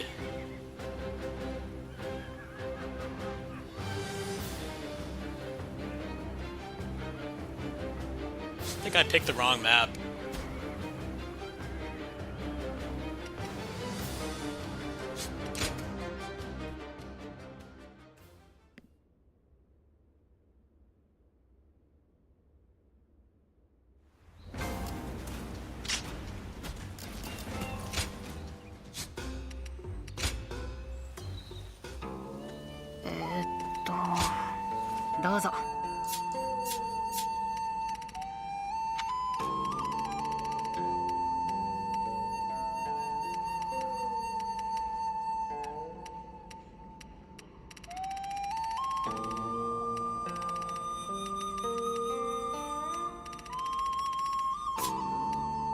Oh, it's right here. Never mind. I picked the wrong one. Yeah. I made a mistake. Alright. Yeah, it was on the wrong map. That's for Sunjian, not Tonfa Boy. 孫家はこの辺りの出身だってな。大行な里帰りだぜ。Alright, I know how to do this now, so hopefully it'll only take one try.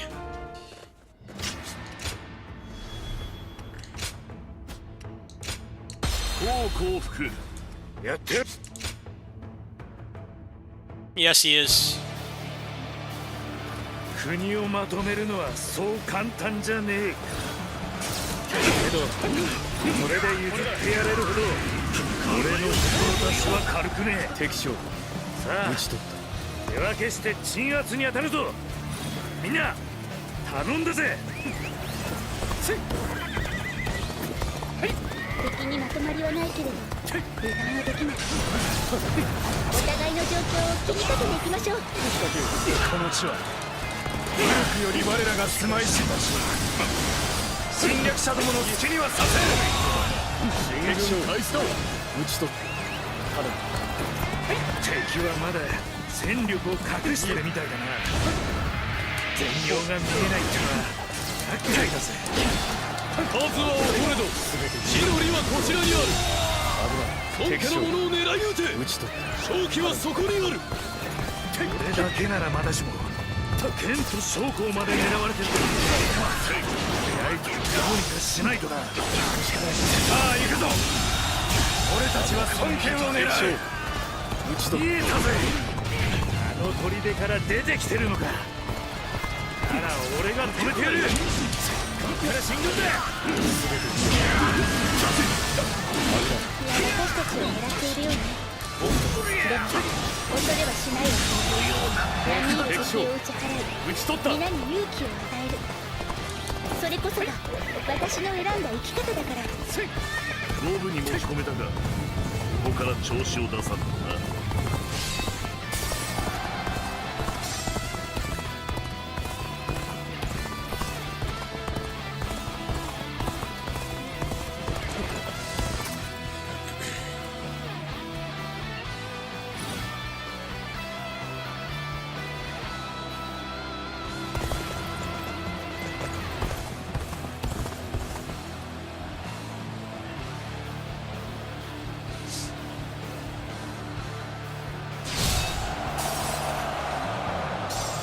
これで敵の吸収は防げそうだな。けどこの先には森があるのか。敵が隠れているとすればそこだな。今のうちに根元を立っておくか。こっから進軍だ。なんと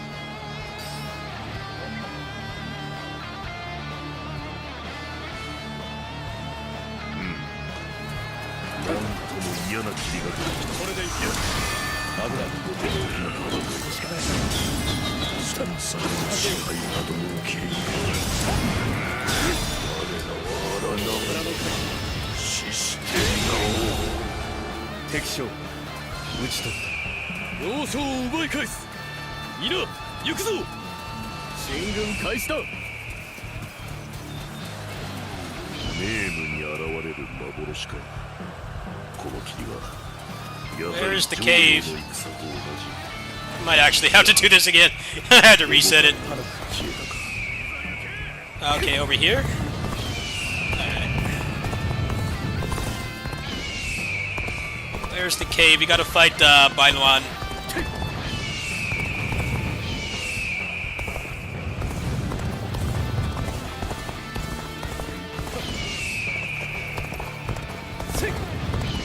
Where? I do not see where it wants me to go. This is whack. Why isn't killing that guy enough? I'm gonna have to do this again, aren't I? There's no cave. Where does it want me to go? I hate this system. Oh, here we go. Here it is. Oh, that was really hard to find. Hopefully I still did it in time. Well, and if not, I'll get it next time. Yeah, he's gotta die quick.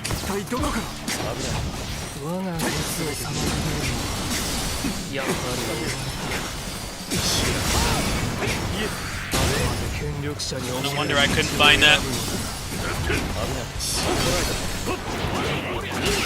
お前たちの行いはこの地で生きる者の涙を生む。故郷を失い、家を失い、家族を失った者たち、心凍らせる涙、身をもって知るがいい。力の我が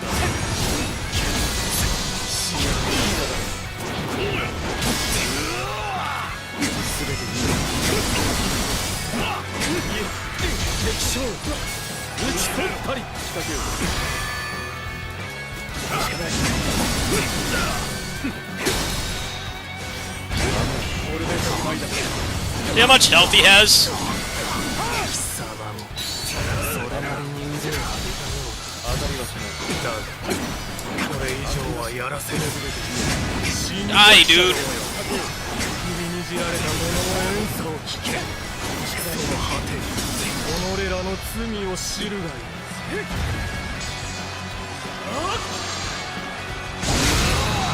こからよ。思い知ったか。孫作さえいなければ全て知らん。それで全てを忘れた貴様に私の邪魔はさせぬぞ。 How much health? How much health, man? On the easiest difficulty. How are you supposed to do this on hard? Just an HP sponge. Classic video game bullshit. Just give them infinite health.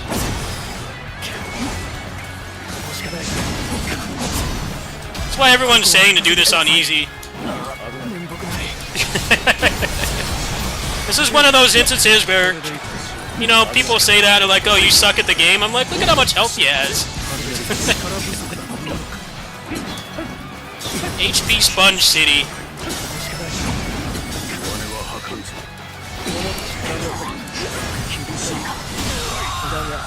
無ザムザとやられはしない。敵将討ち取った。この程度のコーデは風に散らされるか。やってくれたな、シラ。だがすでに惑いの術はかかった。小覇王の What do you mean? That better be enough. He had like 50 billion HP. That better fucking be it, man. Okay, good. Alright. あやつは引いたようだな。大事はないか。限界が近いか。ここまでかしら。 We're all still dying somehow, even on easy. Yeah, the alternate paths are kind of not fun. They're one of the other flaws of this game. It's a cool concept, but the stat bloat makes it impossible to do for the most part. Unless you're like maxed out, I guess. I don't know, they shouldn't have that much health on easy.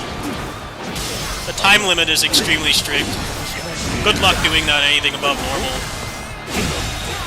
I'm pretty sure it's not possible. Because I found how to save Sunjian by myself when I was under embargo.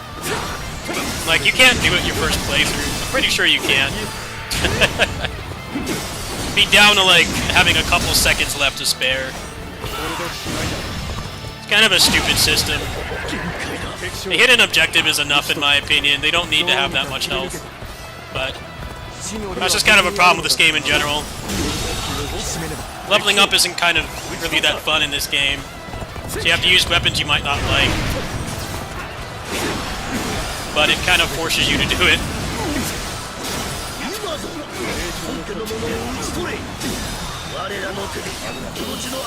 I don't think most people really care about that though. I think it's mostly just people like me that like the end-game content more than first playthrough. It's definitely getting a little bit smoother. This stream has been pretty fruitful with making progress. Next stream I should be getting a couple more levels, I think. Maybe I'll be able to make guides by the weekend. That's the plan. I don't know if that's gonna happen though.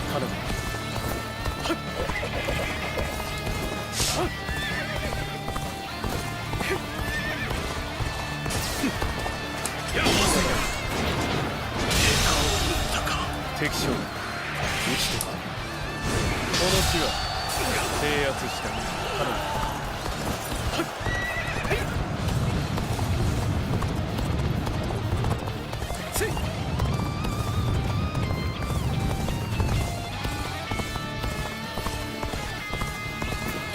し、我らを狙う敵は排除できたな。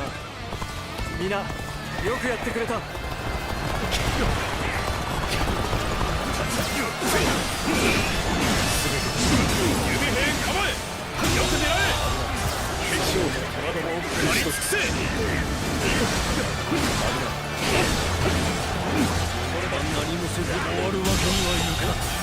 敵将同志たちよ、孫家の者を狙って軍を進めるのだ。進軍開始だ。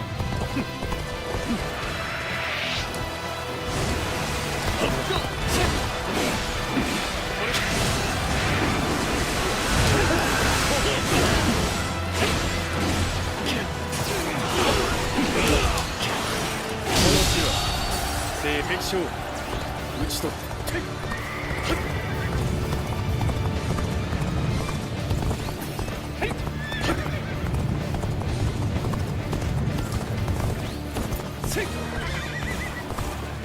不用意な突出は身を滅ぼすぞ。一つ思い知らせる。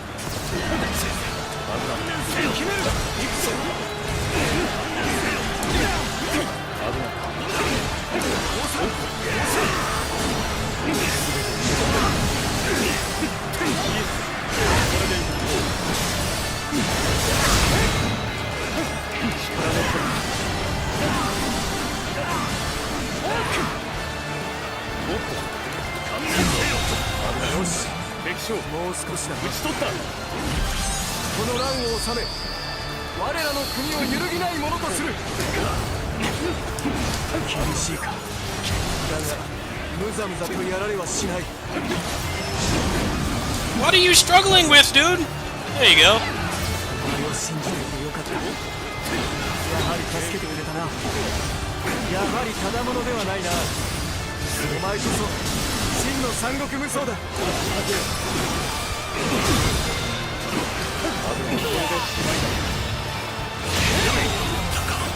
敵将討ち取った。 At least in this game, when it says they're in a desperate fight, they're not like one sword slash away from dying. You generally still have like a couple minutes. If you get over there, you can heal them. 兄上はどちらだろうか。乱の鎮圧を報告しなくては。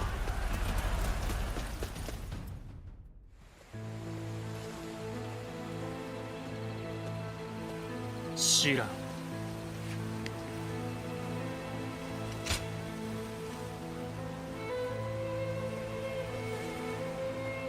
白き霊長の少年であった者が長じるまでの幾とせ。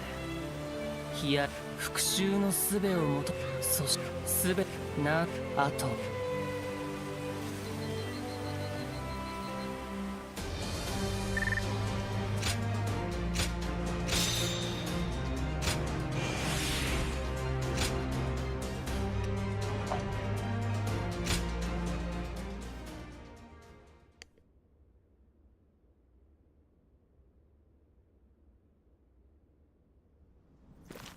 Okay, so is he still dead or what?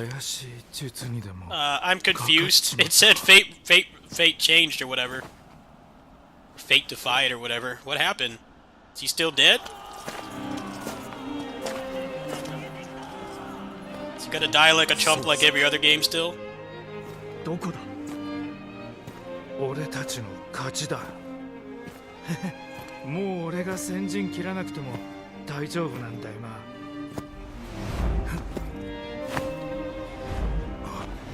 See, you'd be fine if you had your tonfas.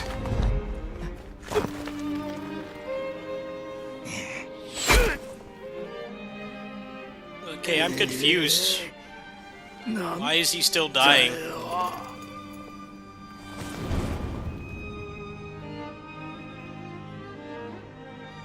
Question mark? I really don't want to do that again. That was like not very fun. He always dies like a chump in every game.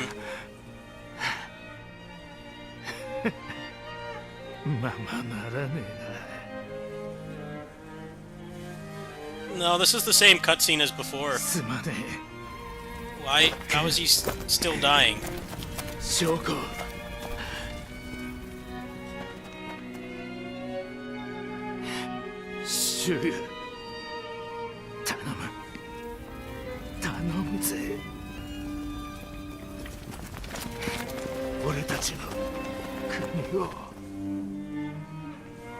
I don't really get why they have this in here if the cutscene is the same. I've already seen this. I saw this when I was under embargo. What the hell did that accomplish? That was a pretty difficult side quest.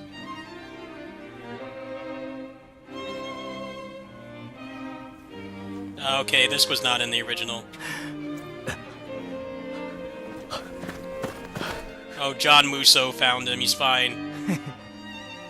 Nice bait and switch. Yeah, you need to go get your tonfas. Actually, his tonfas are pretty shit moveset, actually. I don't think he's ever really had a good moveset. He has one of the coolest weapons, but his moveset's almost always been terrible. I was really hoping that they would just have tonfas in this so that he could be good for once. He's pretty much always been lower tier. He's probably the best in Orochi 4 because you can fix a lot of the Tonfa's problems with his moveset with the Sacred Treasures. But yeah, he's never really had a great moveset. 無事です。死んでいても不思議ではない深手でした。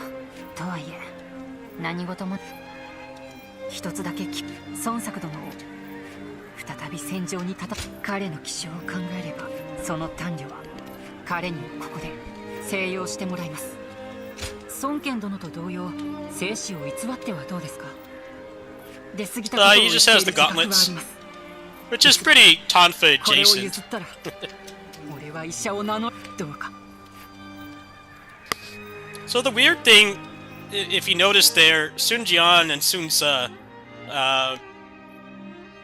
they fake their deaths, and then the rest of it plays out the same. So I guess maybe when you get to the end, I guess maybe there's some kind of change where they come back. But yeah, it's kind of weird. Like they didn't want to change it too much. I'm guessing that's how you get the true ending. Like all this is exactly the same. I've seen all these cutscenes before.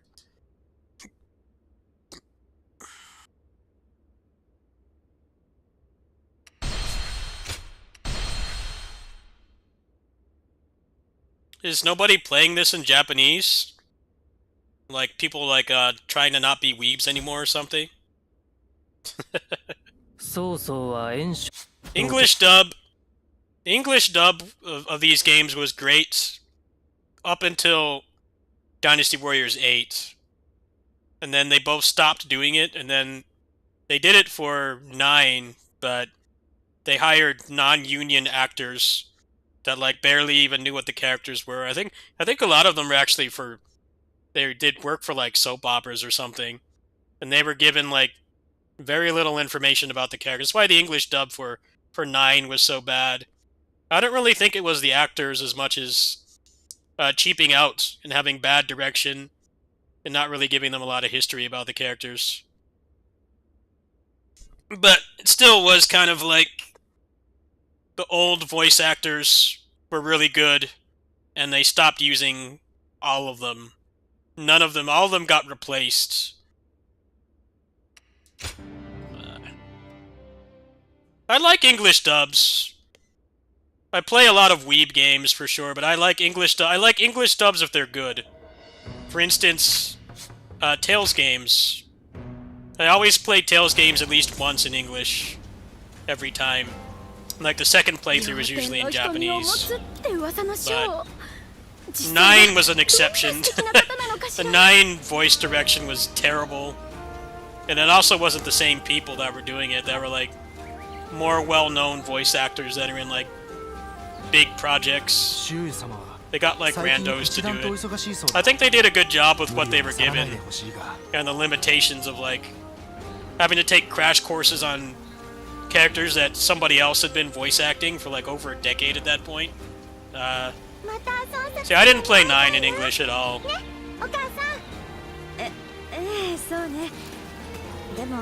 I don't know who's doing the voices for this new one, but I don't think it's the original union actors from like that went up.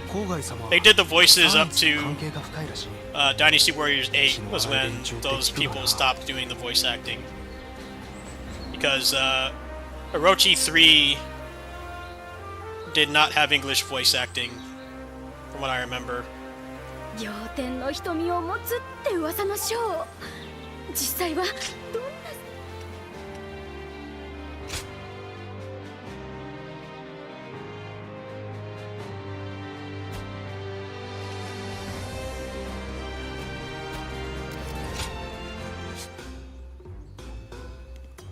They're not consistent with the names, yeah.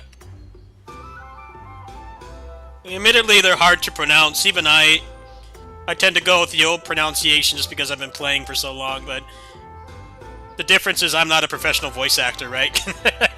I'm not in a big game like this doing the voice acting. I would think that that would be something that you would try to make sure would be consistent. That's part of the reason why people don't pronounce their names properly, because the English dubs are never consistent. In the Japanese dubs, they have given names that never change, and they've always been pronounced properly. And when they do the English dub, it's like a crapshoot if they do it right.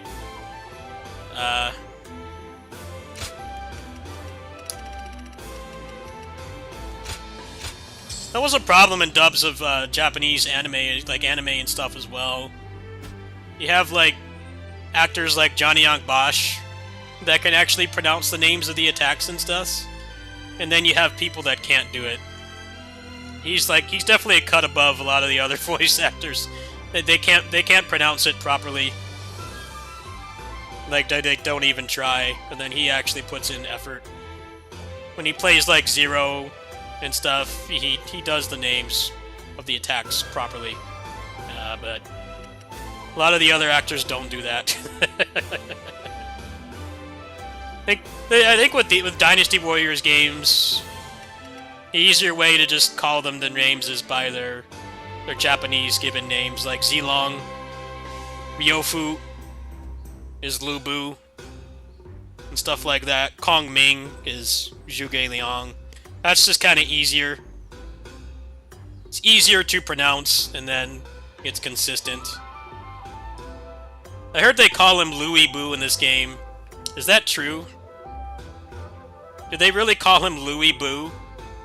Because in the last game, they didn't pronounce Woo properly. They called it Ooh. There's a meme where they would go, glory to Ooh.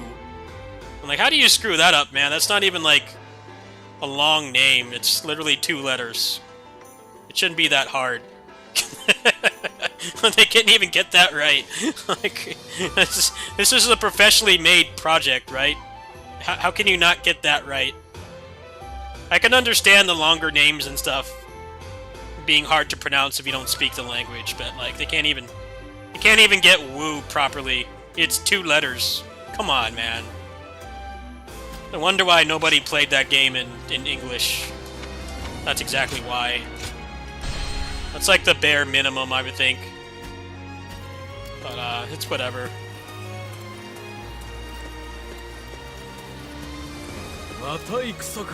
Do I want to continue, or do I want to... I think I want to eat something. My mental breakdown earlier took a lot out of me. I'm actually getting pretty hungry again. I think I should eat. I've made some good progress today. I'll go ahead and show my progress. I made this weapon. I don't have a rank 7 sword yet. Haven't gotten lucky. I need to make a spear. I haven't gotten a gauntlet drop either. The loot cave. I'll do one more loot cave, alright? I'll do one more loot cave. And then I'm going to eat something. I'll go back to the loot cave. That's a good idea. Well, let me put it on hero first.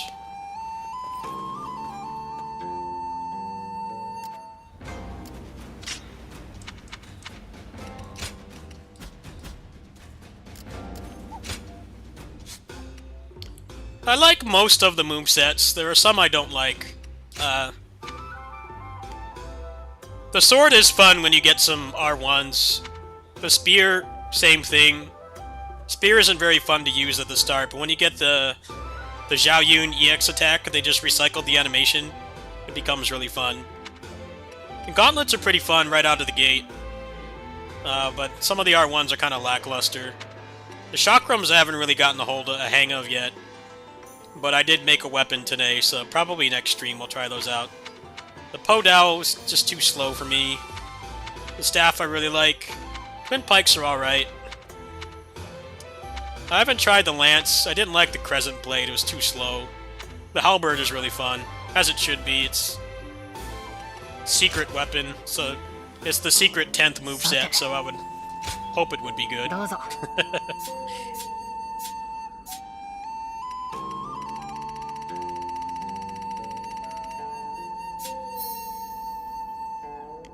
Oh, I see. So I got this alternate path here. So they're both alive at this point. Well, we'll check that out tomorrow. I'm gonna go back to the loot cave. I'm pretty hungry, so I should eat something. When I have mental breakdowns and anxiety attacks and stuff, like I get like really hungry and tired. Let's put on a different...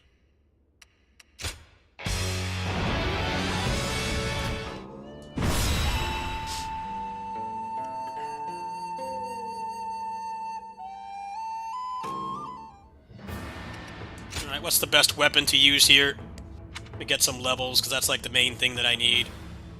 No, we can do one more with the halberd. If I'm up for it, I'll probably do the twin pikes next and get an easy level from that. Mostly just need to get more levels for the game to be more tolerable to play. Just doing the hardest difficulty is not terribly difficult, but it's a slog because you're just not killing things quick. So I got one easy level here, so that's 6 to the next rank. The bow is 5, 4. Yeah, I think I can probably next stream probably knock those out. But it's already midnight.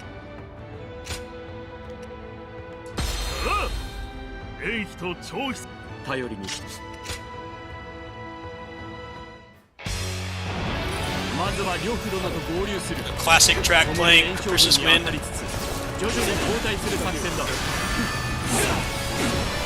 みんな進まない俺はどうしてもこの生き方を曲げられない敵将討ち取った呂布を生かしておいては後の世の災いとならない疲弊している今とこれで打ち果たす好機を行け呂布の退路を断ち丹田を押し潰すのだ呂布殿の武をもってして討ち取ったこのまま今は大衆援軍を待つしかありません新軍の大将は持たぬか討ち取った呂布に救いの手を差し伸べる者がいます危険には積んでおかねばなりませんね、こちらの側面を突こうとする一軍があるか拙者が対処するゆえあんたはこのまま進まれよいざ進まん長き逃亡の果てに疲弊しているはずだ皆今こそ呂布を討ち取り名を上げよう敵将ザ・討ち取った調子に乗るな貴様らごときよこの両方戦を倒せるものか太陽を愛する間も与え後なく消し飛ばしてくれる父がなお進化を燃やさんで討ち取った我らは家を守るべく装備を固めこれは劉備の敵将御自らのご助勢をいただけるとは強烈至極両者殿は前線にご挨拶もままなりません討ち取った恐縮ながら向かいの手をお借りした敵将討ち取ったすまない両夫殿の救援を頼まれてくれる俺たちの退路を断つ諦めを揃いきらそれを始める力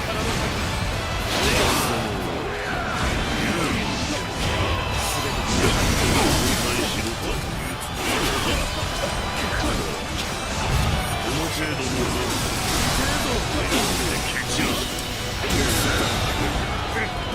敵将がいる分に討ち取ったねってのが俺らも手伝って片付けちまおうぜ敵将俺の行くぞまだ船を折れんのか全戦力を持って奴を撃て操作者が敵の見張りは倒したのじゃないもう軍を進めても大丈夫だ撃ち取るこれでしまいだ小爪より兵を送れ兵力を絶えず維持せよ敵将撃ち取った全て今はここで呂布の命運を断つ撃ち取る合わぬ者は全て撃ち倒せいざ行かぬ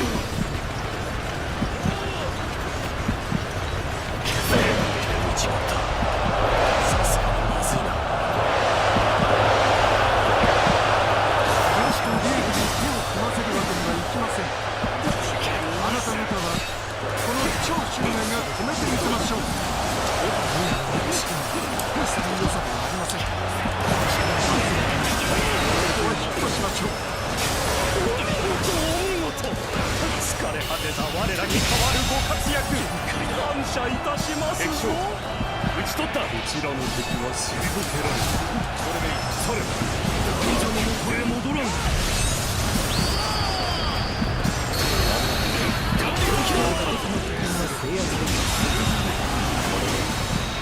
退路を塞ぐこと打ち取る。敵将打ち取った。お前が真の三陸無双ってやつ。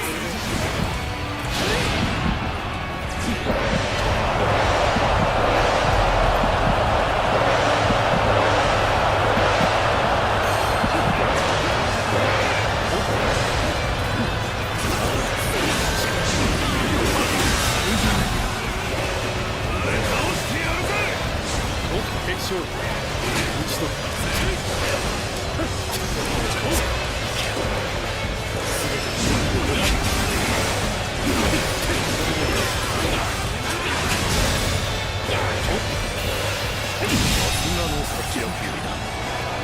敵将は皆のすべとなろう。よ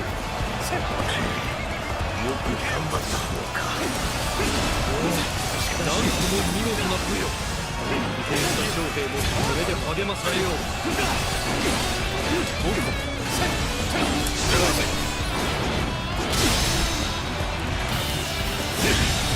んなところで敵将打ち取った。名刀の国力の差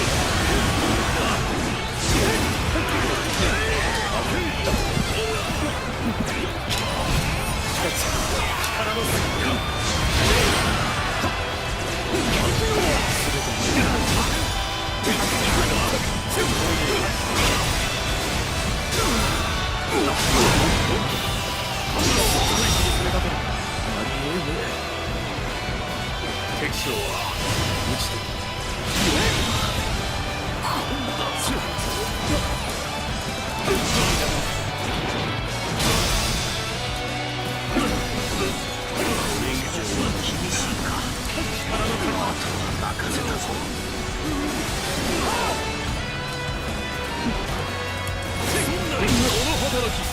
見事というほかない。敵将打ち取これほどの兵力差が覆されるとは。化け物どもめ。雑魚は狩り尽くした。いいだろう。聞いてやる。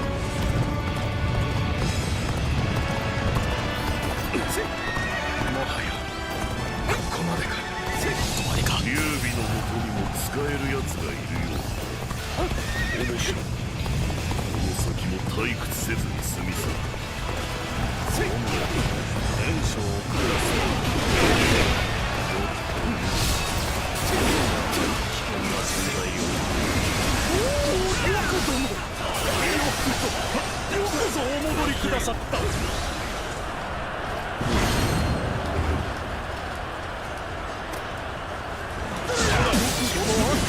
我が軍これだ。引き荒れた将兵たちの完成を。こ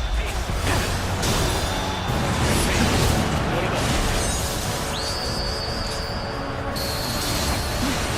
この程度で騒ぐなか。この指揮は俺からだ。俺に続け。敵将同士の勝ちに分を振るい。上を開け。この勢いに乗って突破するぞ。敵将を開始しろ。打ち取った。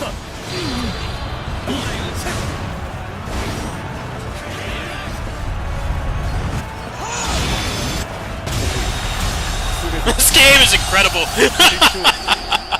Oh shit. この地は不分則が制した。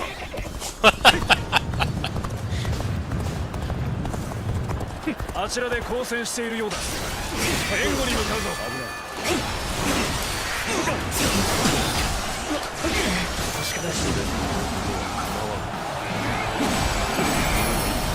Alright, let's see if I got anything.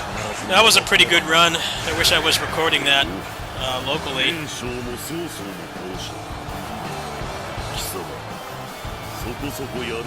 don't know if I got anything good though. That's the thing. Might have gotten nothing. I did get one level, so that's good.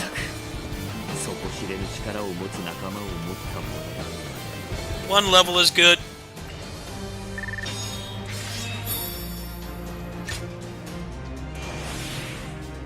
So probably have to do the twin pikes next.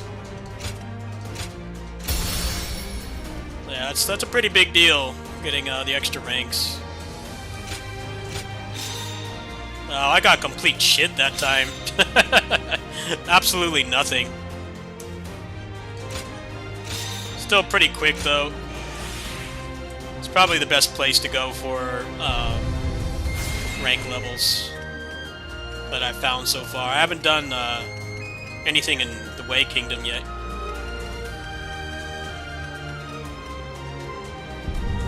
Seems like I'm getting closer to finding efficient grinding in this game.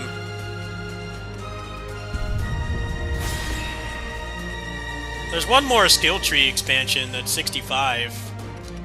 So that's going to be the goal for the next stream, is to get that.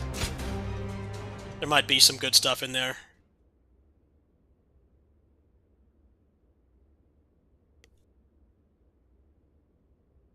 Let me see if I have a good twin pikes.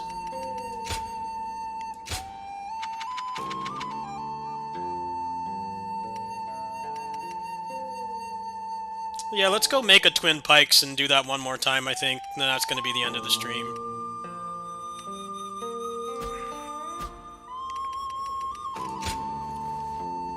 I only had one meal today because I was so depressed I just couldn't get out of bed. So I should probably eat some more. Let's see here. What's the best one to build off of? This one's kind of got junk on it, to be honest.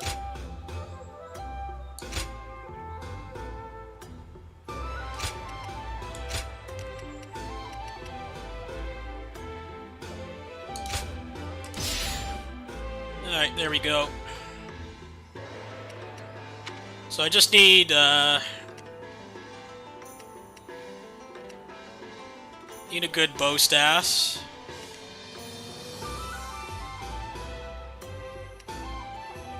To wait for a better one to drop, 'cause this one's not bad, actually.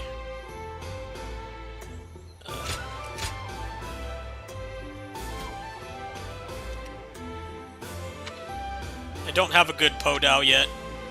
The wheels is actually pretty well optimized. Let's try the wheels. Maybe I don't really like that moveset, but maybe I just need to learn it. I've got a pretty optimized weapon here, so let's try it. Maybe some of the R1s help.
Alright, well, I'll have to learn how to use this. Got to do some practice.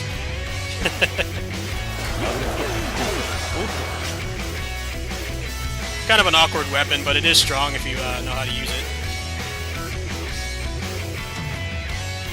Alright, well, I'm gonna eat something. I might actually come back because I did a lot of depression sleep today. But I'm gonna take a break and eat, and I may or may not come back. Might decide to leave for milk and not come back. But yeah, I need to do, probably do like 2 levels on this. 1 on the Podao. I don't think I have a good one yet, do I? Yeah, I think the best way to optimize this game right now is try to get a 7-star for all the classes, and then just do a bunch of grinding. This loot cave is pretty efficient. I think you can probably get like a decent chunk of a level every time you go in here. But yeah, I need 6 more levels to get to the final rank. And then at that point, I think doing the hardest difficulty won't be such a slog. So I've got about 2 here. 1 on the Guan Yu Blade, 1 on the Lance, Twin Pikes. So that'll be the next stream, I think. So thanks for watching, everybody. Thanks for hanging out. I'm glad people are mostly understanding when I get upset. It's never really at anybody except myself. I'm really hard on myself, and the videos didn't do as well as I hoped, but I was also at a pretty big disadvantage. American branch, if you guys don't know, the community manager, Eric, is a great guy, but they have him doing too many jobs. Also, this game, normally larger games like this, you get like 2 weeks in advance. I only got this 4 days in advance. So that's why I wasn't really streaming or putting up videos. I was staying up until like 5, 6 in the morning for like 4.5 days to get those videos out. So when they didn't do well, I got really depressed, especially because I commissioned thumbnails for them as well. I tried to improve the production quality and it didn't pay off. And that's why I got upset, but you know, it's not my fault. This site is just... it's killer for your mental health. It really is. This site is terrible for your mental health. I got a weekly recap that said I made $5 this month. And it made it... the way that they word it is so passive-aggressive. I'm like, I shouldn't be making $5 in a week for how hard I work on this. But they put it in this way. It's like, great job. I'm like, no, you're paying me dirt. Pay me more. Especially for how long I've been doing this. Well, that didn't help. I'm gonna have to like turn off those weekly recaps because they're passive aggressive. This site likes to really toy at your brain and make you feel miserable even though you're doing the right things. And that's why I got upset. I shouldn't apologize for feeling like shit because of stuff like that, but I feel like I kinda have to. Anyway, I'm gonna take a snack break. I'll see if I feel like coming back. It seems like the best thing to do to start making guides on the game is just grinding levels. Seems like that's how you gotta do the hardest difficulty. It's mostly just because you can do it with skill. They give you mechanics where, you know, if you interact with them, you kill the officers, but you're not killing them quick. And that's the problem. Because every Muso game challenge is essentially a thinly veiled speedrun. Now, a lot of people don't realize this. But, like, if you have the execution, that's one thing, and the strategy is one thing, but at the end of the day, the thing that matters the most is killing stuff quick. And in Dynasty Warriors Origins, it's even more of a focus, because the morale bar actually matters now. For better and for worse. Like, if you have max morale, or you're at least... you're over the halfway point, generally you have like several minutes to go save an officer. But if they're at low morale, everything goes south really quick. And you need to either do the strategy that it wants you to do, or clean out a lot of the officers. Otherwise, you're just not going to be able to clear it. But yeah, I'll probably come back, actually. Let me eat something. I'm gonna take one of my hydration drinks. It's got magnesium in it. It helps me to not feel so shitty. And if I feel like it, we'll do more loot cave grinding. How does that sound? I think that sounds pretty good. And relatively stress-free. And then hopefully by the end of the weekend, I should be able to make some guides. Thanks for watching, everybody. I'll see you in a little bit, I guess. Maybe. No promises.